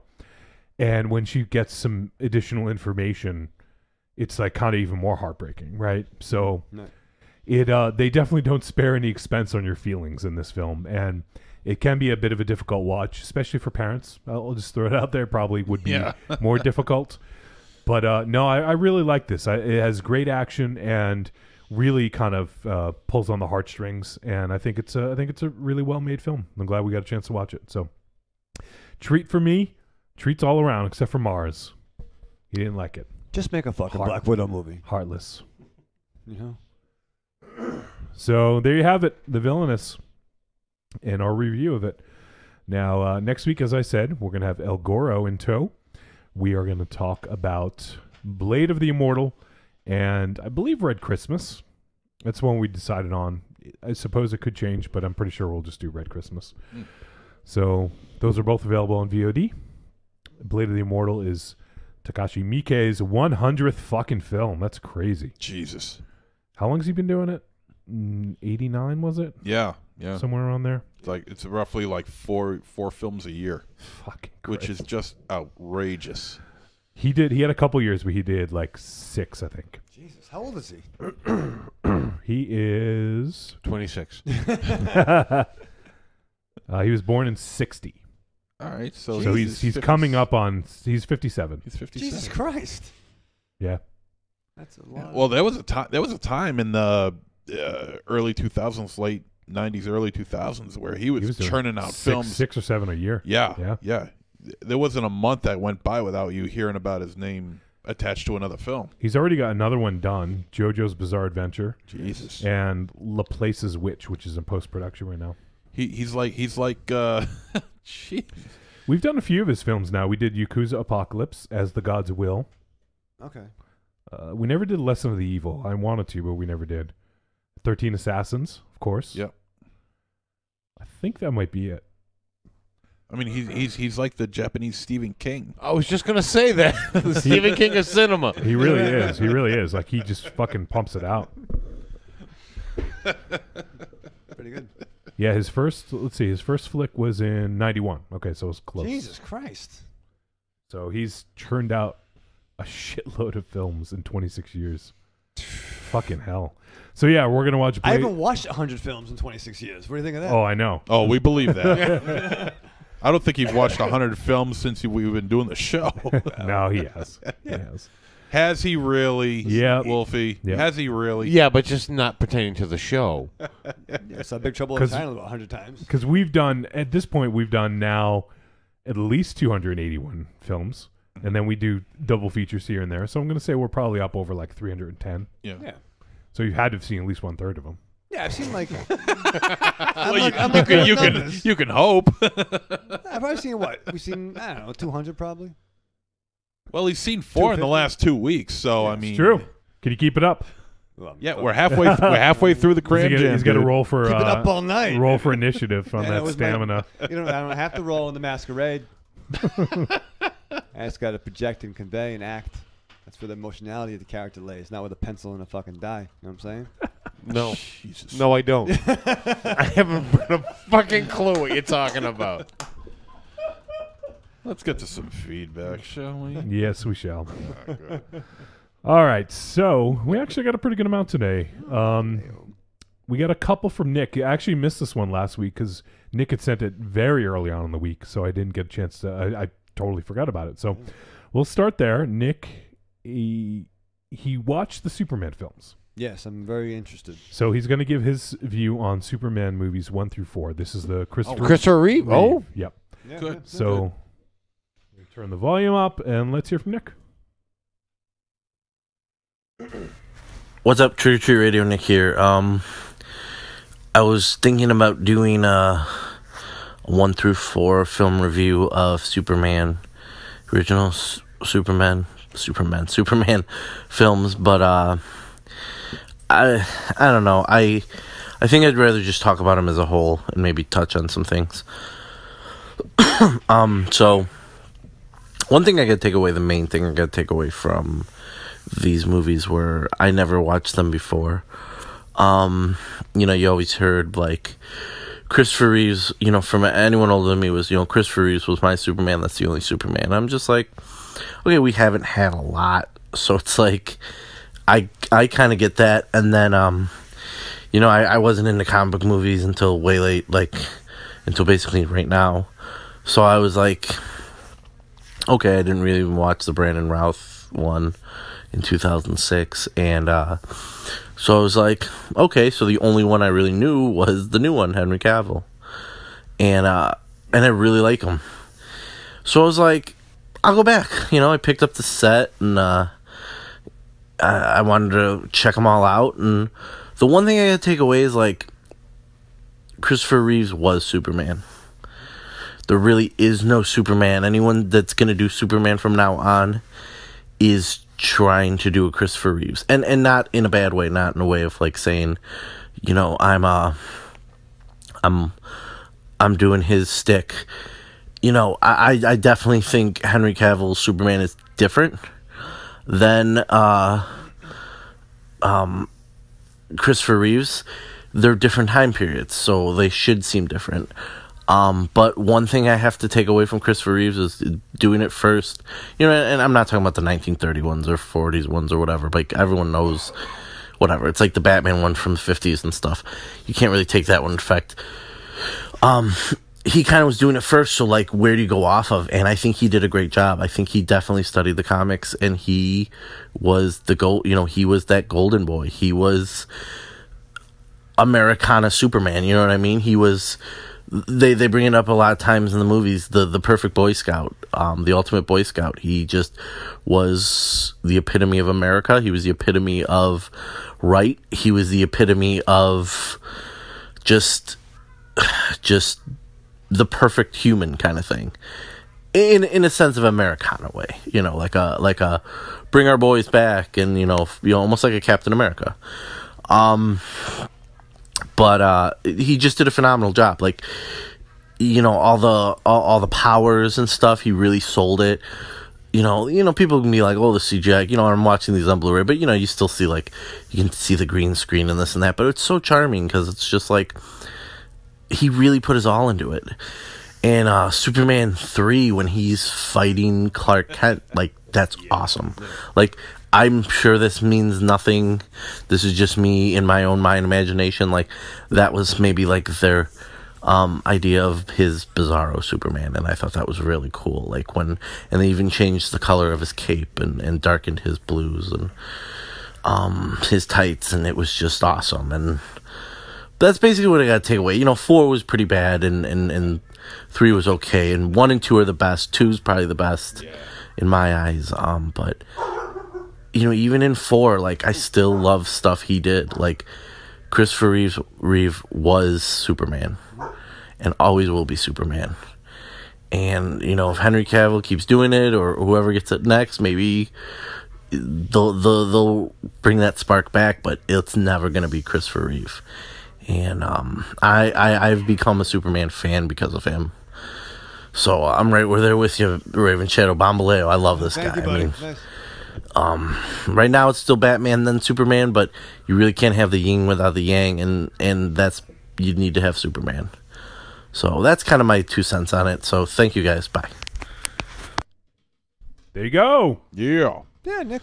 Good. I'm glad you dug him. No, the original Supermans are awesome. 1 and 2 are, of course, are the best ones. Part three, I do enjoy because it's so damn stupid. Well, you know, I mean, the problem with 3 is that it's more of a Richard Pryor vehicle than it is a Christopher Reeve. Yeah.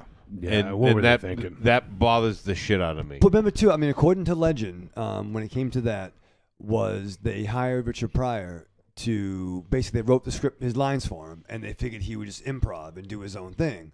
But he was a big Superman fan and just read the script. He didn't improv at all, according to one legend I read. Mm-hmm. And that it's pretty bad, but at the same time, like Nick points out, it has the amazing junkyard fight scene where it's Clark versus Superman, which, sorry, David Carradine, no, it reinforces the fact that Clark is a real fucking person and Superman's the act. as opposed to Batman being the real person and Bruce Wayne's the act, is how I see those two characters. And it also gets rid of the fucking idea that Superman has to lose his powers to knock Das boots, because he hooks up with Vaughn's oh yeah, not Miss Tessmacher. his girl Friday, Yeah. whatever it was. Friday. Whatever his mall is a great scene. And he fucking straightens that Statue of Liberty. Yeah. He's all drunk, shooting the beer nuts into the bar. Warping mirrors with his laser vision. Flies by a oil tanker and just heat visions oil crude into the ocean for like a week and a half. Killing millions of fish in the process. Yeah. But then again, the flip side, Superman 4 is pretty shitty. Because I don't know. It does have John Cryer in it. As John Cryer, Superman does not have rebuild the Great Wall of China vision. I don't know where the fuck that came from. But I love the colossal stones of the Man of Steel. Walks into the fucking UN. And he says, hey, by the way, I'm taking everyone's fucking weapons. And they all stand up and cheer. And he throws the nuclear weapons into the sun. Are you really going to pick on rebuilding the Great Wall of China power opposed to rip the giant S off my chest and throw it at someone? And I struggle with that. And what best I could come up with was there was some kind of fortress machinations that he was able to have holographic Kryptonian saran wrap. Saran wrap. Kryptonian saran wrap. You're saran going wrap. with Kryptonian saran wrap. Yes. That sandwich better stay fucking fresh for years. Super You are- Ram wrap. You are a fucking Superman, Mark, if you're okay with that. Now, because I mean, I absolutely love Superman. Right. By far my favorite. Agreed. Aries, does that mean you're a Clark sucker too? I don't suck anyone named Clark. We didn't call him marketing. We need a better name. But yeah, I draw the line at a saran wrap S. Super Ram wrap. Taking out anyone. It's like a. I would say that would not even take out MZ. But it's Kryptonian. I would say it wouldn't even take out MZ. Plus, I would say MZ could get out of that. Well, actually, it just kind of disappears on its own. I know, but it wouldn't even take you to the ground. And then part of me Probably. thought could have been some kind of like optical Kryptonian illusion. Who is he? Yeah, he's like a super Chris Angel. Like all kinds of. Okay. Well, you know what? Let's backpedal a little bit. Because you're in the fortress and there's all kinds of. Let's backpedal a little Okay. bit. Reversing the Earth's spin. I agree. As iconic as that is, I don't like him that powerful. That scene is banned in China. Really? Are you being serious? I'm being very serious. How do you do that movie without that scene? That How do scene, you know that? That scene is banned in China because they feel that it disrupts. It has something to do with like it disrupts God's will or something like that. No, it disrupts physics. Bad Yes, things you're would right. fucking happen. It Yes. disrupts my will. That's why Aries. No, but that scene is definitely banned in China. I mean, the long-term repercussions of that act will definitely probably haunt the planet. Sure. You I don't see how it couldn't. And you can't do that. Got everything running backwards. Fish are swimming backwards. Birds are flying backwards. Dogs and cats are living together. Oh Yeah. my God. Okay, Bill Murray. That's why Chill I love, out. Superman, yes, is the Boy Scout, but he will fuck up the world if his girl's in trouble. If it suits his own, you fucking with Mom, Pa Kent, and Lois, and all bets are off. But you know what? I also feel he, who wrote that? Nick is just disregarding every other Superman, just simply because that Christopher Reeve. I can't argue with the fact that Christopher Reeve is the most iconic Superman, but he's disregarding generations of Superman. Well, let's break it down. The people who played the role, whether it be, I mean, you got George Reeves. George Reeves, but even with his before beer George belly. Reeves, there was Kirk Allen. Yes. Which he did. He did mention the serial. He did. No. He mentioned George Reeves. He mentioned the show. He didn't mention George Reeves with his beer belly. Well, fair. He got a lot of girls with that beer belly. I mean, you have those two, and then there was a big gap before Christopher Reeve. Right. But then even beyond Christopher Reeve, you have whoever played Superboy. There was two. There was John Hames Newton. Who fucking knows that? Your boy. No, he's my go-to. He's my go-to. And there was the other one, I forget. The other one. I don't think. Really? I just fucking built you up. Jerry. Oh my God! I built you up. I put you on that fucking pedestal. And what do you fucking do? That other one. And the other one. Oh, I think it's like Jared something Aries. Do Superboy 1990s. Jesus Christ. I knew fucking John Haymes Newton. I think he was the first one. Great props for that, but you let me build you up and then fucking just. And the other one. I've waited a long time. Is it Jared? What's his name? I don't know. Moving on. But he was very good. He was very good in that role. But then we get Dean Cain, who Cain. did a very good job But at both Superman and Clark. Gerard Christopher. Thank you. There we Gerard. go. I had who fucking had that? The man with 4 computer screens in front of him will do that shit for you. Yeah. What? Wow. I told you to go fuck yourself, Johnny. What do you think of that? I didn't know. I'm like Oracle. It's okay. Yes. The male Oracle. But that's weird, too. And can walk. That fucks up a lot of Deadite shows for me, if that's the case. But yeah. So, but then you get Dean Cain. Dean Cain did an outstanding job for what that was. A piece of shit. I didn't say that. Hey! It was a very important show, Johnny. Us old motherfuckers, that was all we had. We were thankful for I'm that. as old as you guys. I never watched it. It looked like a soap opera. Oh, it was, but it's what we fucking had. Yeah. We got together. Was it Sunday nights? Every Sunday nights. Yeah. Sunday nights for 4 years. Did you guys spoon? We cuddled, hold hands. Yeah. Oh yeah. There's a big couch, Johnny. Although to be honest, I wasn't really into comics at the time. If I was, I probably would have watched it too. Fair. And then after that, there was Tim Daly from Wings on the animated series. Oh, okay, yeah. That was not only the Superman animated series, but the Justice League Unlimited and all its incarnations. If you're gonna rank what's his face as the animated series as could be someone's best Batman, you got to give Tim Daly props for the animated series. Was very well. And then you get Brandon Routh, who listen, I'm having a really hard time with fucking Bryan Singer right now. Yeah. You know what? That was not a very good story. Oh. Well, here's the thing. Okay. The only thing the Superman did not fucking do a thing. He saved the plane, and that was it. Johnny, take it back. No. He saved the plane, and then which was a cool scene. It was a cool scene. Yeah.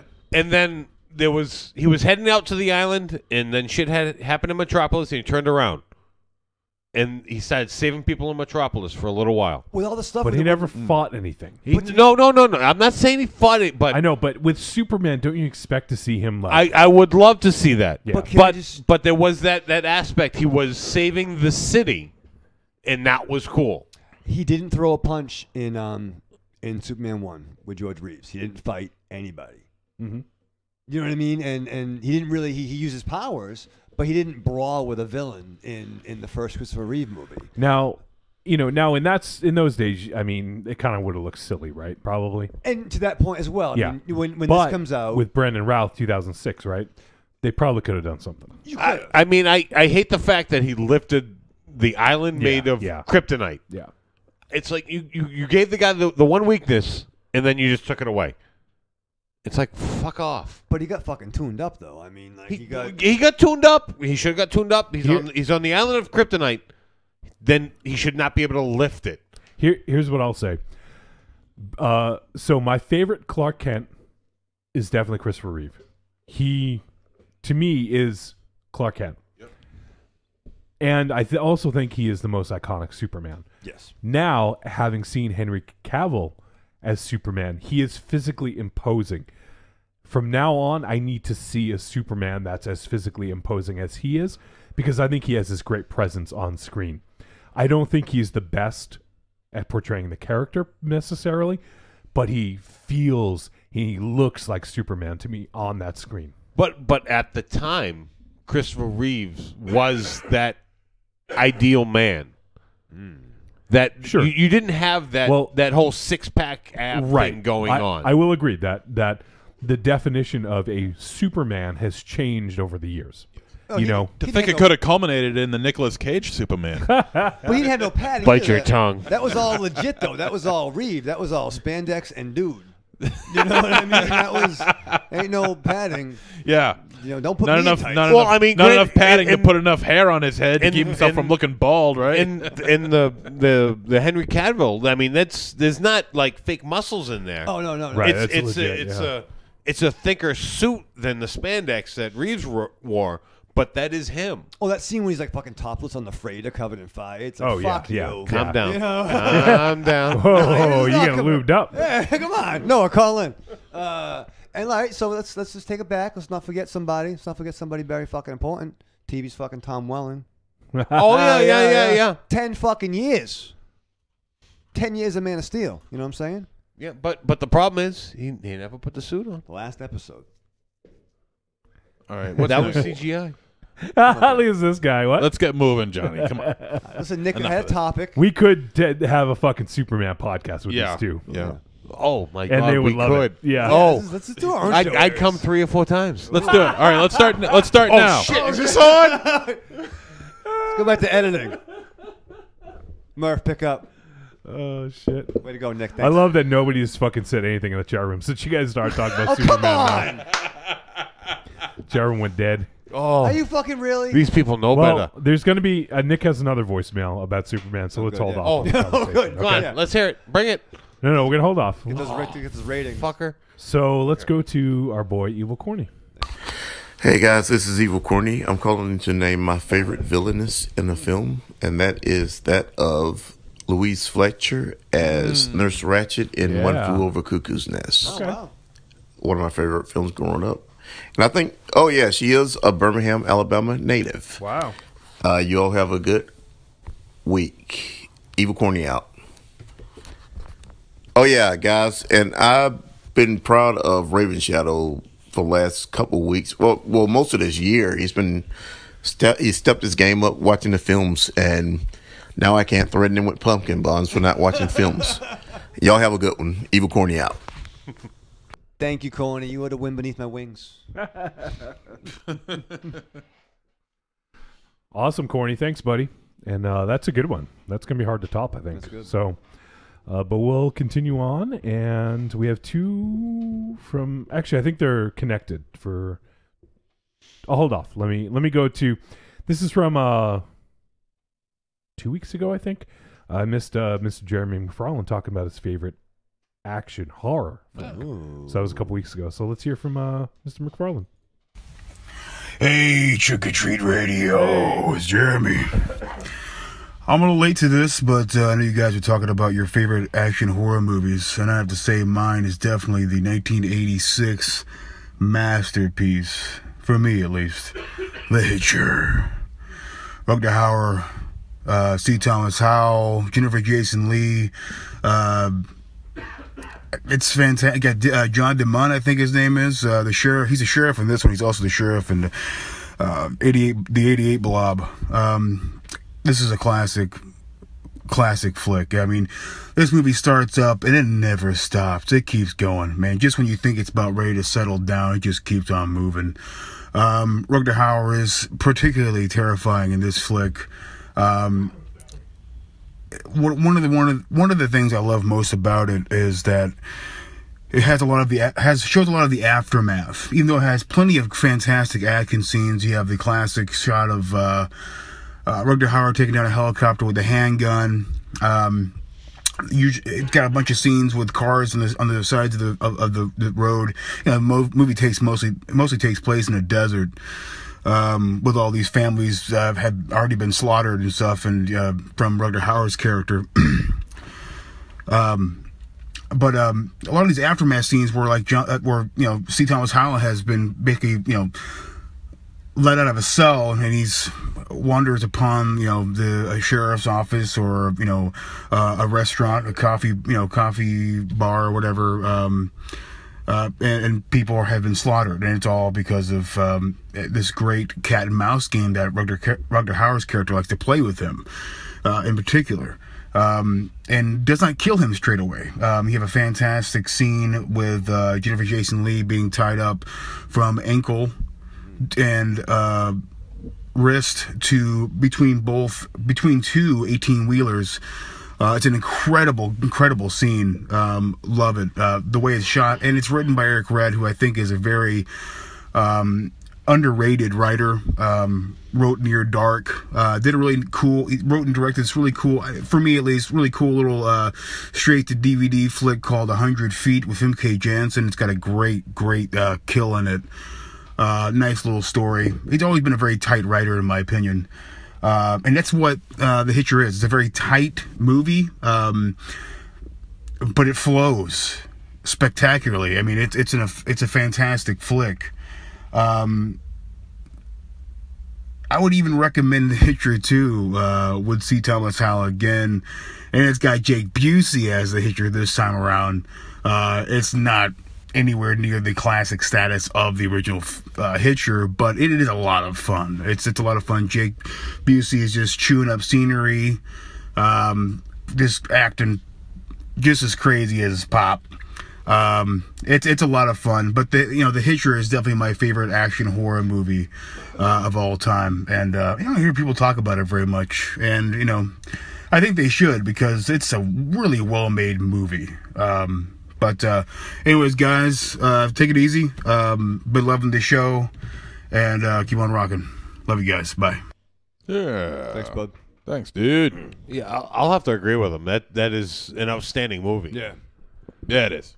Did they? I haven't seen it. They remade It's been a long time since I've seen it. They remade it. Oh, did they remake it, or there was a TV show? I want. Oh, the Hitchhiker. The Hitchhiker. No, I thought there was like a. Because there was an HBO show early. Fast Fingers over there is typing away. 2007, The Hitcher. Yeah. Okay, so it was a remake. Yeah, there is a remake With Sean. Okay, so I'm just with getting Sean Bean. the two confused then. Bean. He must have died in it. He does and everything. Oh yeah, right. And was even unfamiliar with the sequel. I knew there was something. I knew Yeah, Jake there was a Busey sequel. might have been in it. So yeah, I've Which because I enjoy his work. Yeah. I enjoy his work, and I enjoyed the original, so I'm kind of surprised I didn't hear about this sequel. I don't think it was it theatrical? Why do I think it might have been? I don't care. I'm direct to disappointed in cable? you for not telling me about it. Aries, by the way, have you seen Hitcher 2? It's dope. It's got Jake Busey and C. Thomas Howell. Let's watch that in Soul Man. That's a fucking cram jam. Oh, Jesus, I don't know if we can watch that anymore. What you looking at? Anybody Cecil, call for a cab? Cecil says, I'm a bat person. He likes Batman. Yeah, no, I did. And he also says, Nurse Ratched sends shivers down my spine. All right, so let's hear from First Time Mike. FCM. What's up, Trick or Treat family? This is First Time Mike. How's everybody doing? Happy to be here in the December 2017 Cram Jam. Hope everybody's well and having fun as we shortly rocket down to Christmas, and also Happy Hanukkah to everybody that listens and celebrates that. Last week, I went on December 5th. I live in Milwaukee, and they had what was called Milwaukee Krampusnacht at the Lakefront Brewery.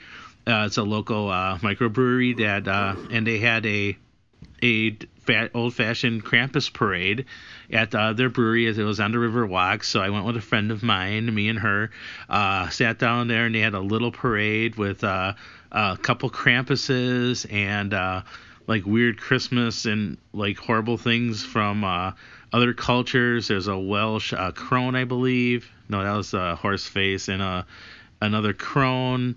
But I got whacked by a Krampus with a sheaf of wheat, so I probably did something really naughty that I didn't admit to. And it was really cool. A lot of the Krampus costumes, I'm going to post some on the Fib, some pictures, were really elaborate and looked like they were worth a couple $100. Some people just had a pair of horns. But just some of the Krampus costumes were amazing. Furry, like long demonic faces. It was a fun holiday thing. And they were raising money for charities. And I got a cool sticker. And my friend got a candy bag, which he really liked.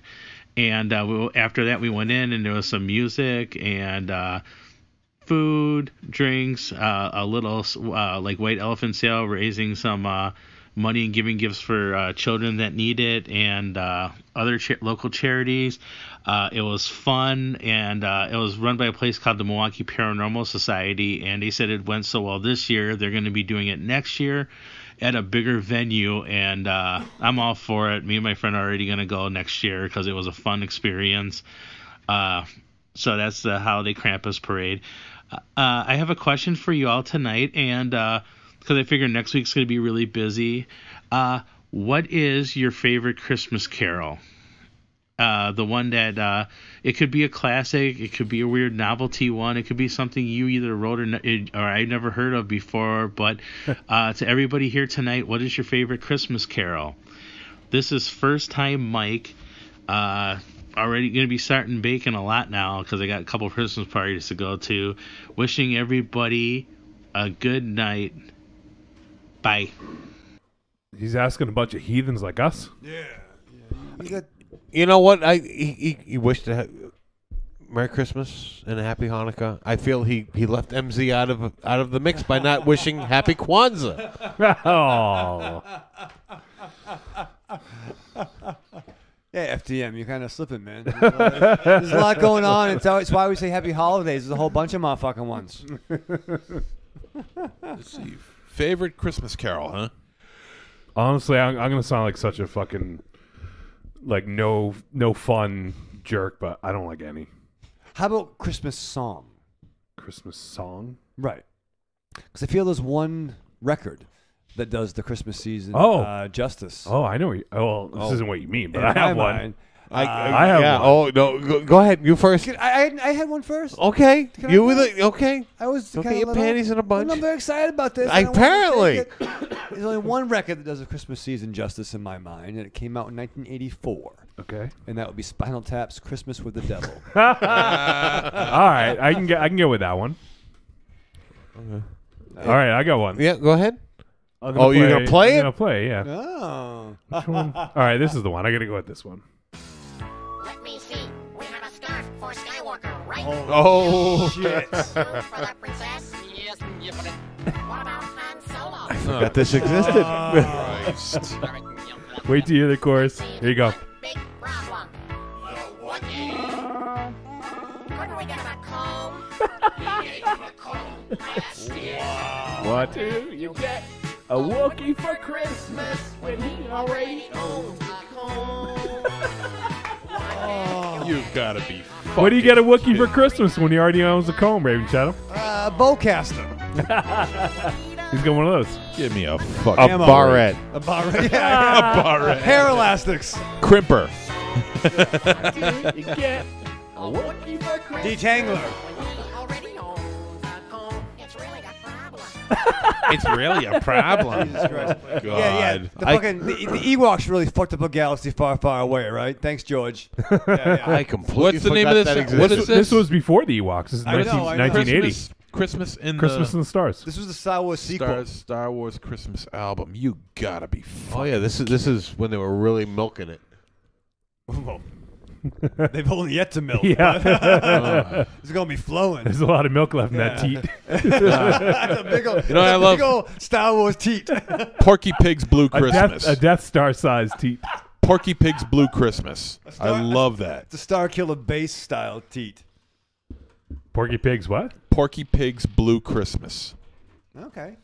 Oh, I go on. This is a little. I guess it's a little self-promoty, but what about the Deadites Blue Christmas? Deadites Blue Christmas. There you go. What about it? What about it? Thank you. I think I have it somewhere in there. I'll play it in a sec. Yeah. How about Christmas Time in Hollis, Queens? Yeah. Run DMC. Mm-hmm. Yeah, that's a good one. Get behind that. I hate that one. Really? You want to know why? Okay. I'll give you a very basic reason why. Okay. I spent 8 years working in a bar Oh. that had 2 Christmas songs on the jukebox. One of them was that song. That makes sense. Here's Blue Christmas from the Deadites. And Tiny actually basically redid this song, and it's available on our Bandcamp, I think. Let me look it up. What else is playing? The good thing is, I don't think YouTube can ding us for this one. Yeah. We never officially released it.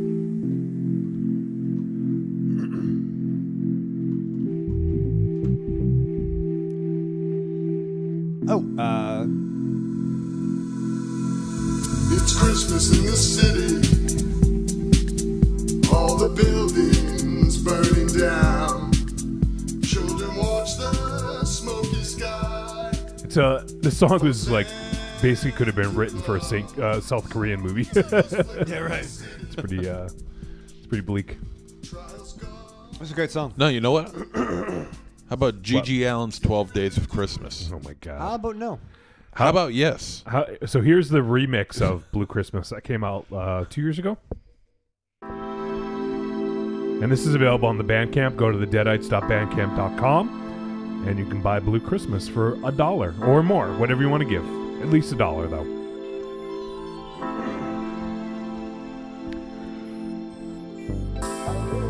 It's a little bit more funky. Tiny did a great job of he basically redid it and kept all of Dynamo's old vocals. Funked it up. Yeah. Let's get funkified. Oh man. It's Christmas in the city. There you go. Yes. $1. Were you gonna say something else, Rimchow? Yeah, well, someone brought this to my attention. I guess it's available. It's WWE inspired, or at least on their site. But my buddy Jeff found the DX theme song, the instrumental, but done with like Christmas music added, and it actually fucking works a lot. It's very exciting. Yeah, he said he got it on some WWE board.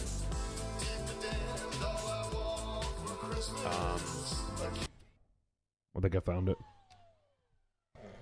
Oh wait, this is a skit. Yeah, this is an actual song. It's instrumental. Jesus. Sure. Just ignore G.G. Allen's 12 Days of Christmas.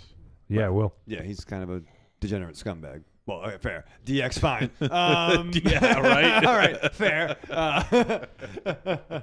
It's in their name. This might be it. Nah, that's not it. It sucks.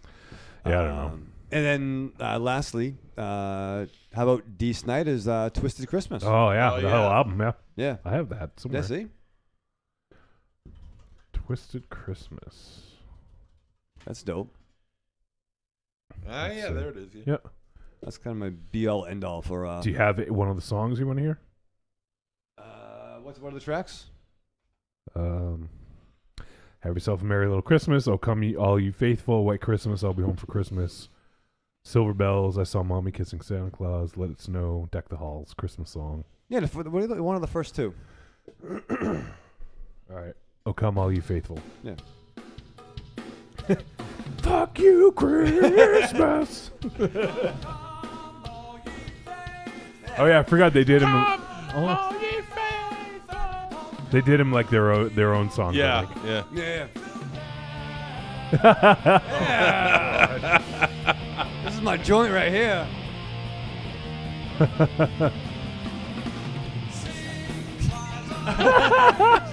I forgot about this. Yeah, right. Come on now. I got it like 10 years ago. Now I'm in a good mood. I didn't know about this. Come on, you didn't? Nope. Oh wow, dude, you're missing out. Nothing. Some fine Jewish boys doing some Christmas songs. Very nice, coming together. You think they sang? Recorded that album all done up in their makeup and shit? Oh yeah. I hope so. I picture them in the makeup right now. Yeah. They're all 60 years old. Dee's just hanging out, listening to Trick or Treat Radio at home. Yeah. With his makeup. He does his radio show every week in full makeup. Yeah. I would. So there you go. First time, Mike. I'm sure you didn't expect to hear that. All right, let's get through some more feedback. Hey. Oh, you have something? I didn't chime in. I didn't give my favorite Christmas Please, song. please. Wow. I'd have to say Jean-Luc Picard, Let It Snow. Oh, do we have that? The best captain of the Star Trek. Well, I could maybe look up. What is it? Oh, type that shit into YouTube. It is brilliant. Picard, what? Let It Snow. Let it snow, number one. Oh, here we go. Okay. I love pissed off Picard. Oh yeah. Oh, the weather outside is frightful, but the fire is so delightful.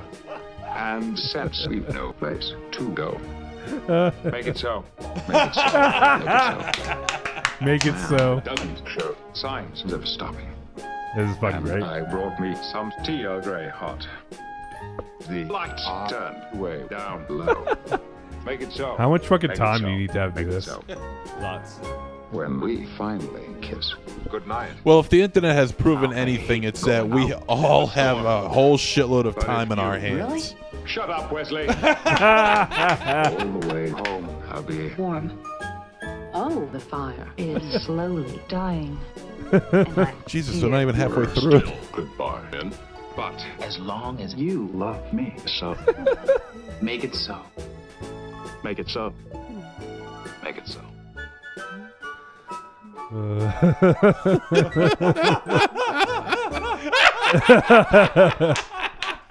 Hello, I'm James. All right, enough. Holy shit, that was amazing. Shut up, Wesley. Oh, Wesley. That's pretty good. That's good. Picard's come up twice in a row now. He should. 2 weeks in a row, I think. Was Who it last brought him week? up last week? I wasn't even here. You missed it. Was it last week or the week before? Yeah, Mars was Yeah, saying that. who was the better captain of the USS Enterprise? That came up like weeks ago. All right, maybe it was a couple weeks. Oh, maybe Julie Meow Meow though posted some stuff. She agreed that Picard was the best. Yeah, Mars got mad at me because I said Picard. Yeah, And she's yeah. right. And I don't know if it was who mentioned there's a few. Cisco got a couple of nods from some folks. But no, it's Picard. All right, let's move on. Make it so. Nice. All right, let's see. Let's listen to Nick's other voicemail. This is he's doing Superman best to worst. Oh yeah. Buckle up, listeners. Hey, Trick or Treat Radio, Nick here. I sent you guys a voicemail on kind of my thoughts on all the Superman films, but I'm gonna actually do a list. So this is from best to worst. Number 1 being Superman 2 from 1980. Okay. Number 2 being Superman 1 from 1978. Fair. Number 3 being Man of Steel from 2013. Number 4 being Superman 3 from 1983. Interesting. Number 5 being Superman Returns from 2006. And my least favorite was Superman 4, The Quest for Peace. I'll go with that. That's right to you on that. But yeah, that's my list. So yeah, Superman 2 tops it for me. I think it's a great movie. It's kind of a little bit of everything I like in it. I've said a few times that, I love this character Superman now because of Christopher Reeve, so it makes sense that one of his movies is one of the top. For him to do it for 4 movies, that's pretty awesome. I know Henry Cavill has done, 3 now, but they're not standalone Superman movies. There was Batman v Superman, and then there was Justice League, so really he's done 1. I'm actually, if DC can hold it together, I'm interested in a Superman 2, Man of Steel 2. I know originally I was reading some stuff that was supposed to have Brainiac in it, but, who knows now. So, yeah, that's just my list. I wanted to close it up after my kind of quick review of all of them, because I just was like, there's no really need to do 6 reviews or whatever. So thanks. Bye. Thanks, Nick. What do you guys think? Okay, I'd like to argue with that there is a need to do 6 reviews. That'll be you guys' side podcast. But no, I mean, I think that's a fair assessment of those movies. I mean, I'm not going to dispute. Yeah. But yeah, that's fairly accurate. You could switch 1 or 2 around in there, but no, I'll agree with that. Yeah, no, same here. Same here. What was it? It was 2, 2, 1, 1. Man of Steel. Part 3, Returns, and 4. Right? I think. Yeah, 6 movies. Yeah. Yes, I mean, I would. Yeah. I mean, as long as you're just talking the films, the films, yeah, theatrical films, yeah. That's No, Same that's a thing respectable list. I accept that. I probably would.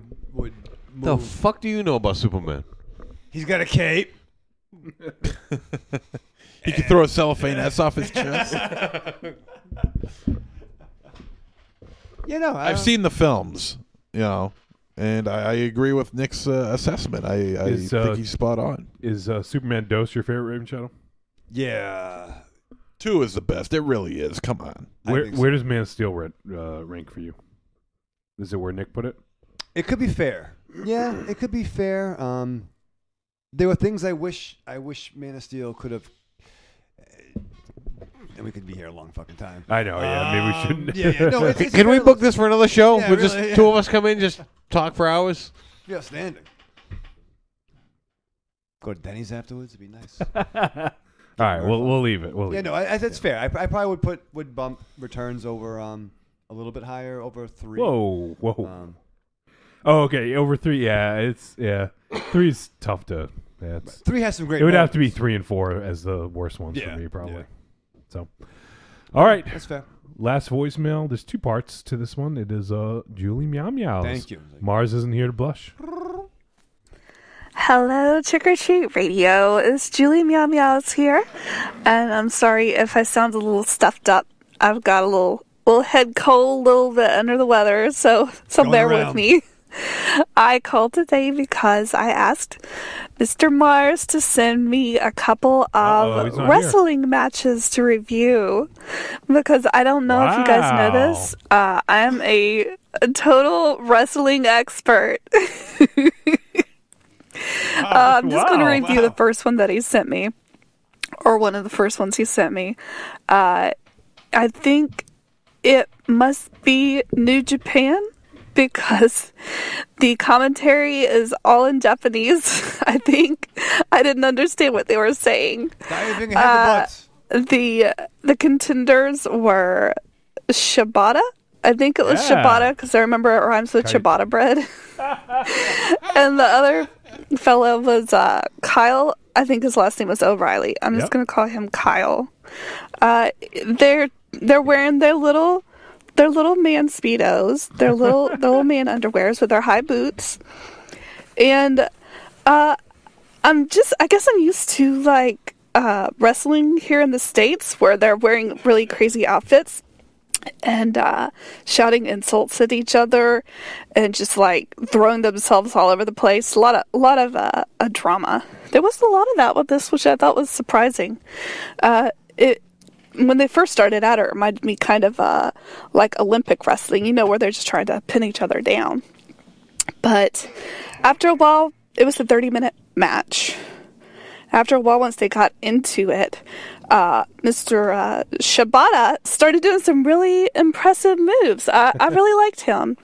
He was doing like these crazy like flying kicks into the other fella. That was very impressive. And at one point, Shibata was like on his knees on the mat, and Kyle was like kicking him and punching him in his poor little like man nipples. And Shibata's like, yeah, give me more. I like it when you kick me in the nipples. And then they fought some more. And Shibata also does this crazy thing where he's like crazy monkey man. He's like all his limbs are like wrapped around Kyle and like forces him to the ground. I thought that was pretty cool too. I won't spoil the ending, even though I'm sure anybody who's watched it knows. But I liked it. I thought it was pretty cool. Nice. It was not what I expected. It was very classy. Like at the end, they like shake hands and like hug and stuff, and are best buddies. I don't know if that's. All right, here's part 2. Hey guys, I think I got cut off right at the end of my wrestling review. didn't really have anything else to add except thank you, Mars, for sending it to me. It was fun to watch. And if you guys thought it was funny, maybe I'll review the next one that you sent me to. I'll talk to you guys later. Bye. I love nipple kicks. Yeah, we definitely need to send her more wrestling and have her review it. That was amazing. It was fascinating, yeah. Send her some videos of Joey Ryan. Oh, Jesus. Give her some X-Pac matches. We should all pick a match to send to her. Ooh, All right. yeah. I'm down with that. I would pick probably like a comedy Chikara match because I think she'd enjoy that. Okay. Raven Shadow would definitely pick the kid. Yeah, definitely. Fuck it. What would you pick, MZ? New Jack? No. I don't know. Maybe something from New Japan or Wing. You know, one of the hardcore matches. Wing Kanemura? Oh, big Japan death match, maybe? Yes. There you go. Mr. Danger versus Mr. Gamasuke or something? There you go. Yeah, Hayabusa? Yeah. Onita? I think Dick Togo was in that as well. Was Dick I think he was Dick Togo Michinoku was Pro. He didn't really Was do he? too much deathmatch stuff, no. Nakamura. If I'll any. send some deathmatch stuff. What about you, Aries? What would you send? Maybe some old school ECW or something of the like. All right. Survive if I let you. Sabu. Sabu. Some NCW, maybe? Oh, no. Oh, no. Sabu if I let you. Yeah, send her out Downtown versus Joey Tron. All right, well, that is it for voicemail. We don't have any email. We did, let's see, I think we got some tweets. Let me take a quick look. We got a great tweet from the Cromcast. So basically what they did was they sent out it was kind of one of those memes, create your adventure party. So it's like a D&D thing, you know. Yeah. Type the first letter and tag the first person who pops up. Okay, by Aries. For Paladin, Ranger, Wizard, Bard, Sorcerer, Druid, Monk, Barbarian. So they tagged us, nice. The Deadites, because we came up as the Druid, because Deadites. So, but there was like a lot of responses. Becky Cloonan was tagged in it. Oh, really? Who's the comic book artist and writer. Yeah. Which is funny. And she said, "What luck, I played a bard in my last D&D game. Some might even say I was bard to the bone." So there was a bunch of back and forth between everyone that was tagged in that. When someone posted a GIF. I don't know who sent it, but okay. So I think that's it though for tweets. Just that one. There was a lot of fun stuff going on that. So if you guys want to get in touch with us, you can do so a couple of ways. Podcast@trickortreatradio.com. You want to send a voicemail, you want to send an email, or you can go to trickortreatradio.com. On there, you can go ahead and click contact and then leave a voicemail. And you can do it right from your computer or smart device. And also Twitter, @the Deadites, if you want to reach out to us on Twitter.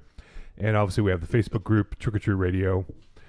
Just go do a search for Trick or Treat Radio, look for the group, and ask to join, and we'll let you in. So, oh, my voice is just about had it, so we could end this. So, all right, everyone, let's go around the room, answer the question. Favorite cinematic Villainess, and say your goodbyes.